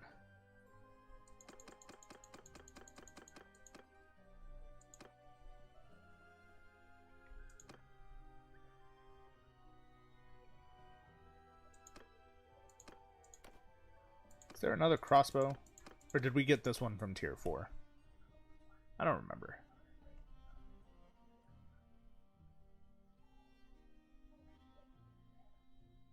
Yeah, heavy crossbow. Yeah. 82 pierce damage. Fuck yeah, dude. That'll take it. Alright, and then for the two-handed weapon, I'm hoping for a sword. Just because I think it would be really, really badass for them to pull out, like, straight up massive broadswords. Just start fucking shit up. Yeah, there we go. Iron broadsword. Ow. Oh, sorry. Because I didn't take my socks off. Yeah, I think Steel Watchers is better, in my opinion, than Ridge Walker. Yeah, Northern Sword, Lannister Sword. Yeah, Baratheon Hunting Spear, stuff like that. But not quite what I'm looking for. I think the Broadsword is the only one in this tier. That's fine. Yeah. So I'm thinking Ridge Walker for this one.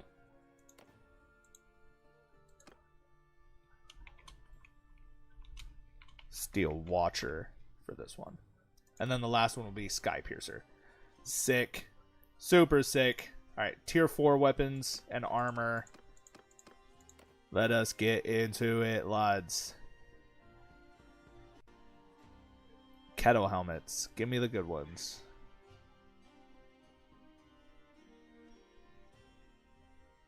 There we go. Dane kettle helmet.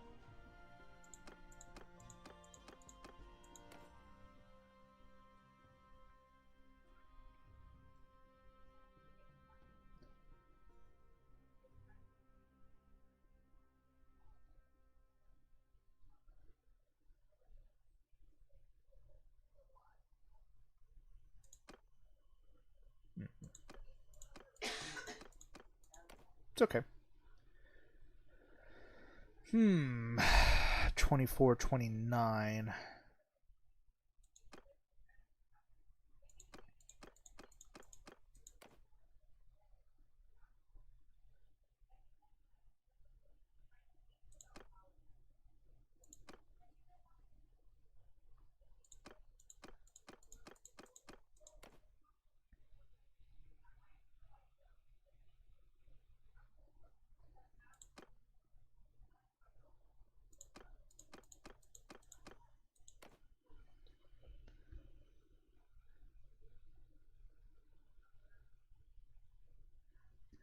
Bum, bum, bum, bum, bum, bum, bum.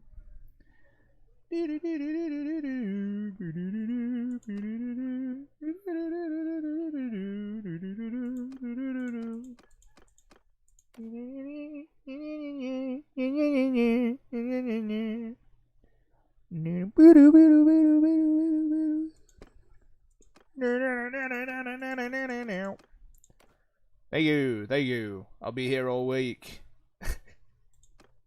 It's fun. Cool. Alright, again, that one's kind of easier to knock out. Not bad. And then lastly, the Sky Piercer. Or Sky... Do we want to say Sky Piercer or Sky Breaker? I think Sky I before E, except after C. Piercer. Yeah, that makes sense. The bad guy. I paused my game to be here, and I'm glad I did. Hello! Greetings, Mr. the Bad Guy. Every good story needs a villain. Are you our villain here today? Because I fear you would make an excellent villain. We're already vulnerable, lads. Alright, we'll go 250 and 250, and then max out whatever we have left on athletics.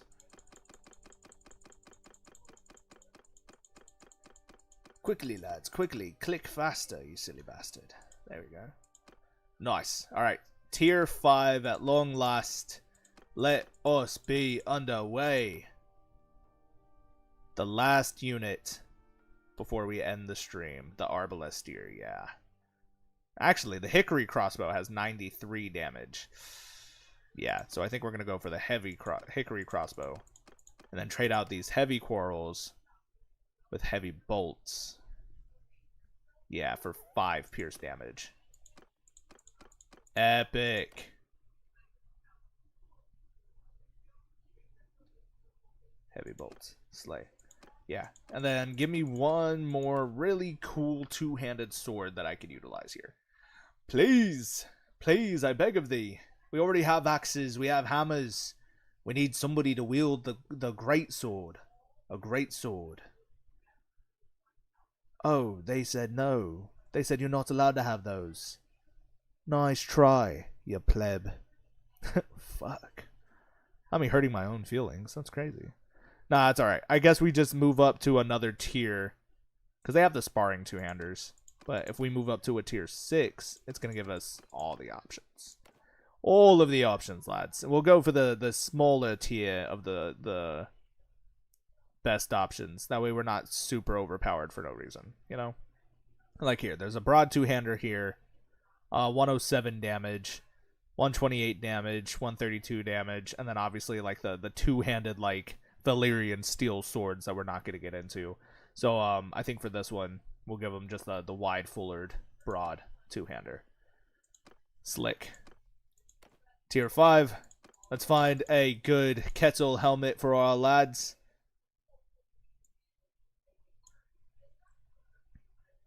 Because I love a good kettle helmet for a crossbow unit. The aesthetic is just there, lads. It's there. Trust. Oh, didn't I say I wanted to use the Stormlander helmets for the crossbowmen? I can't believe I did this. I gave them all pelts. Why did I do that? It's alright. I'm going to go through. I'm going to fix them again. I don't really give a shit. We'll go for the Dane soldier helmet. Clear progression from just the plain kettle to the badass kettle. So, no big deal. Right? Yeah, we're on tier 5. Nice. Nice. Yeah, Northern Pauldrons. So we've got Northern Pauldrons as an option here, but there's also the Northern Heavy Pauldrons, which is what I had my eyes on, which are further down here. Where did those go? We have Tabard Pauldrons, Dragonstone Pauldrons. I thought that was a Dragonborn at first, and I was like, Dovahkiin, Dovahkiin, Dovahkiin, Dovahkiin, ba-ba-bye, ba-ba-ba, ba-ba-ba, ba-ba-ba.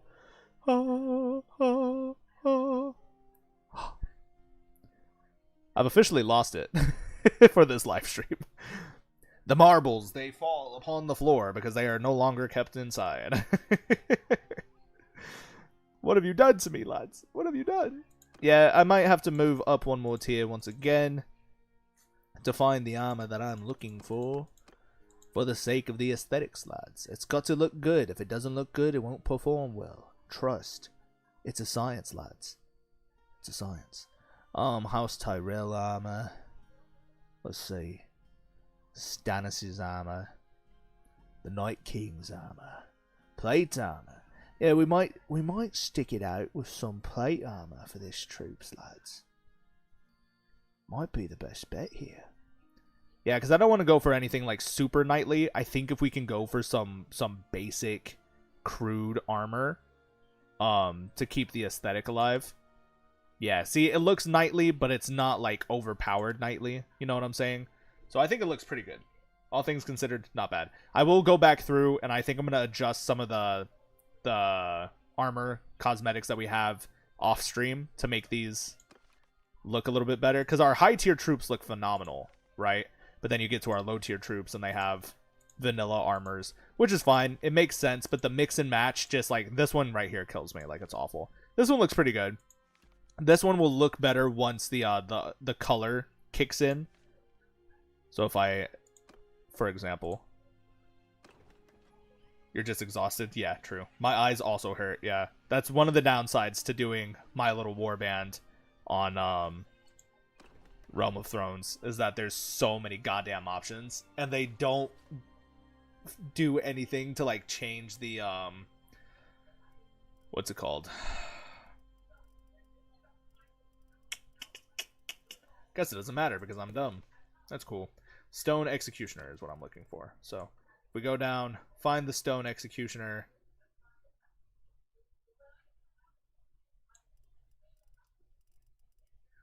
Ready to go. Stone Executioner. We bring one over to our party. There we go. See, that looks a little bit better. That's not bad. But yeah, we'll go through and we'll fix some of these aesthetics. But yeah, look at that. The orange and black looks pretty slick. Not bad, boys. Not bad. Alright, let's get the hell out of here. Whew, yeah, sounds like everybody's sleepy. I agree. It's 1 a.m. for me here. So I can only imagine how late it is for some of the rest of y'all. So let's make a quick escape. They might catch us on the bridge. Oh my god, they're gonna catch us. Oh great heavens. Yeet.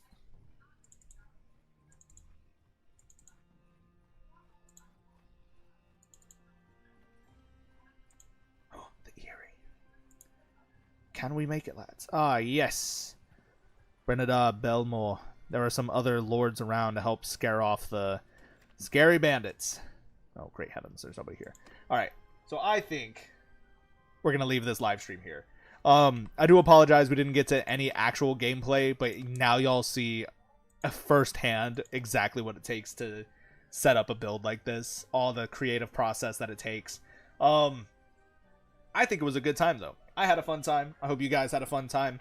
I will be doing a little bit of the unit editing off stream, but otherwise, I think this is just going to stay as like a live stream series. I don't want to mess with it too much outside of that. There we go. Save and exit. Perfect. Oh my god, my back, dude. Jesus.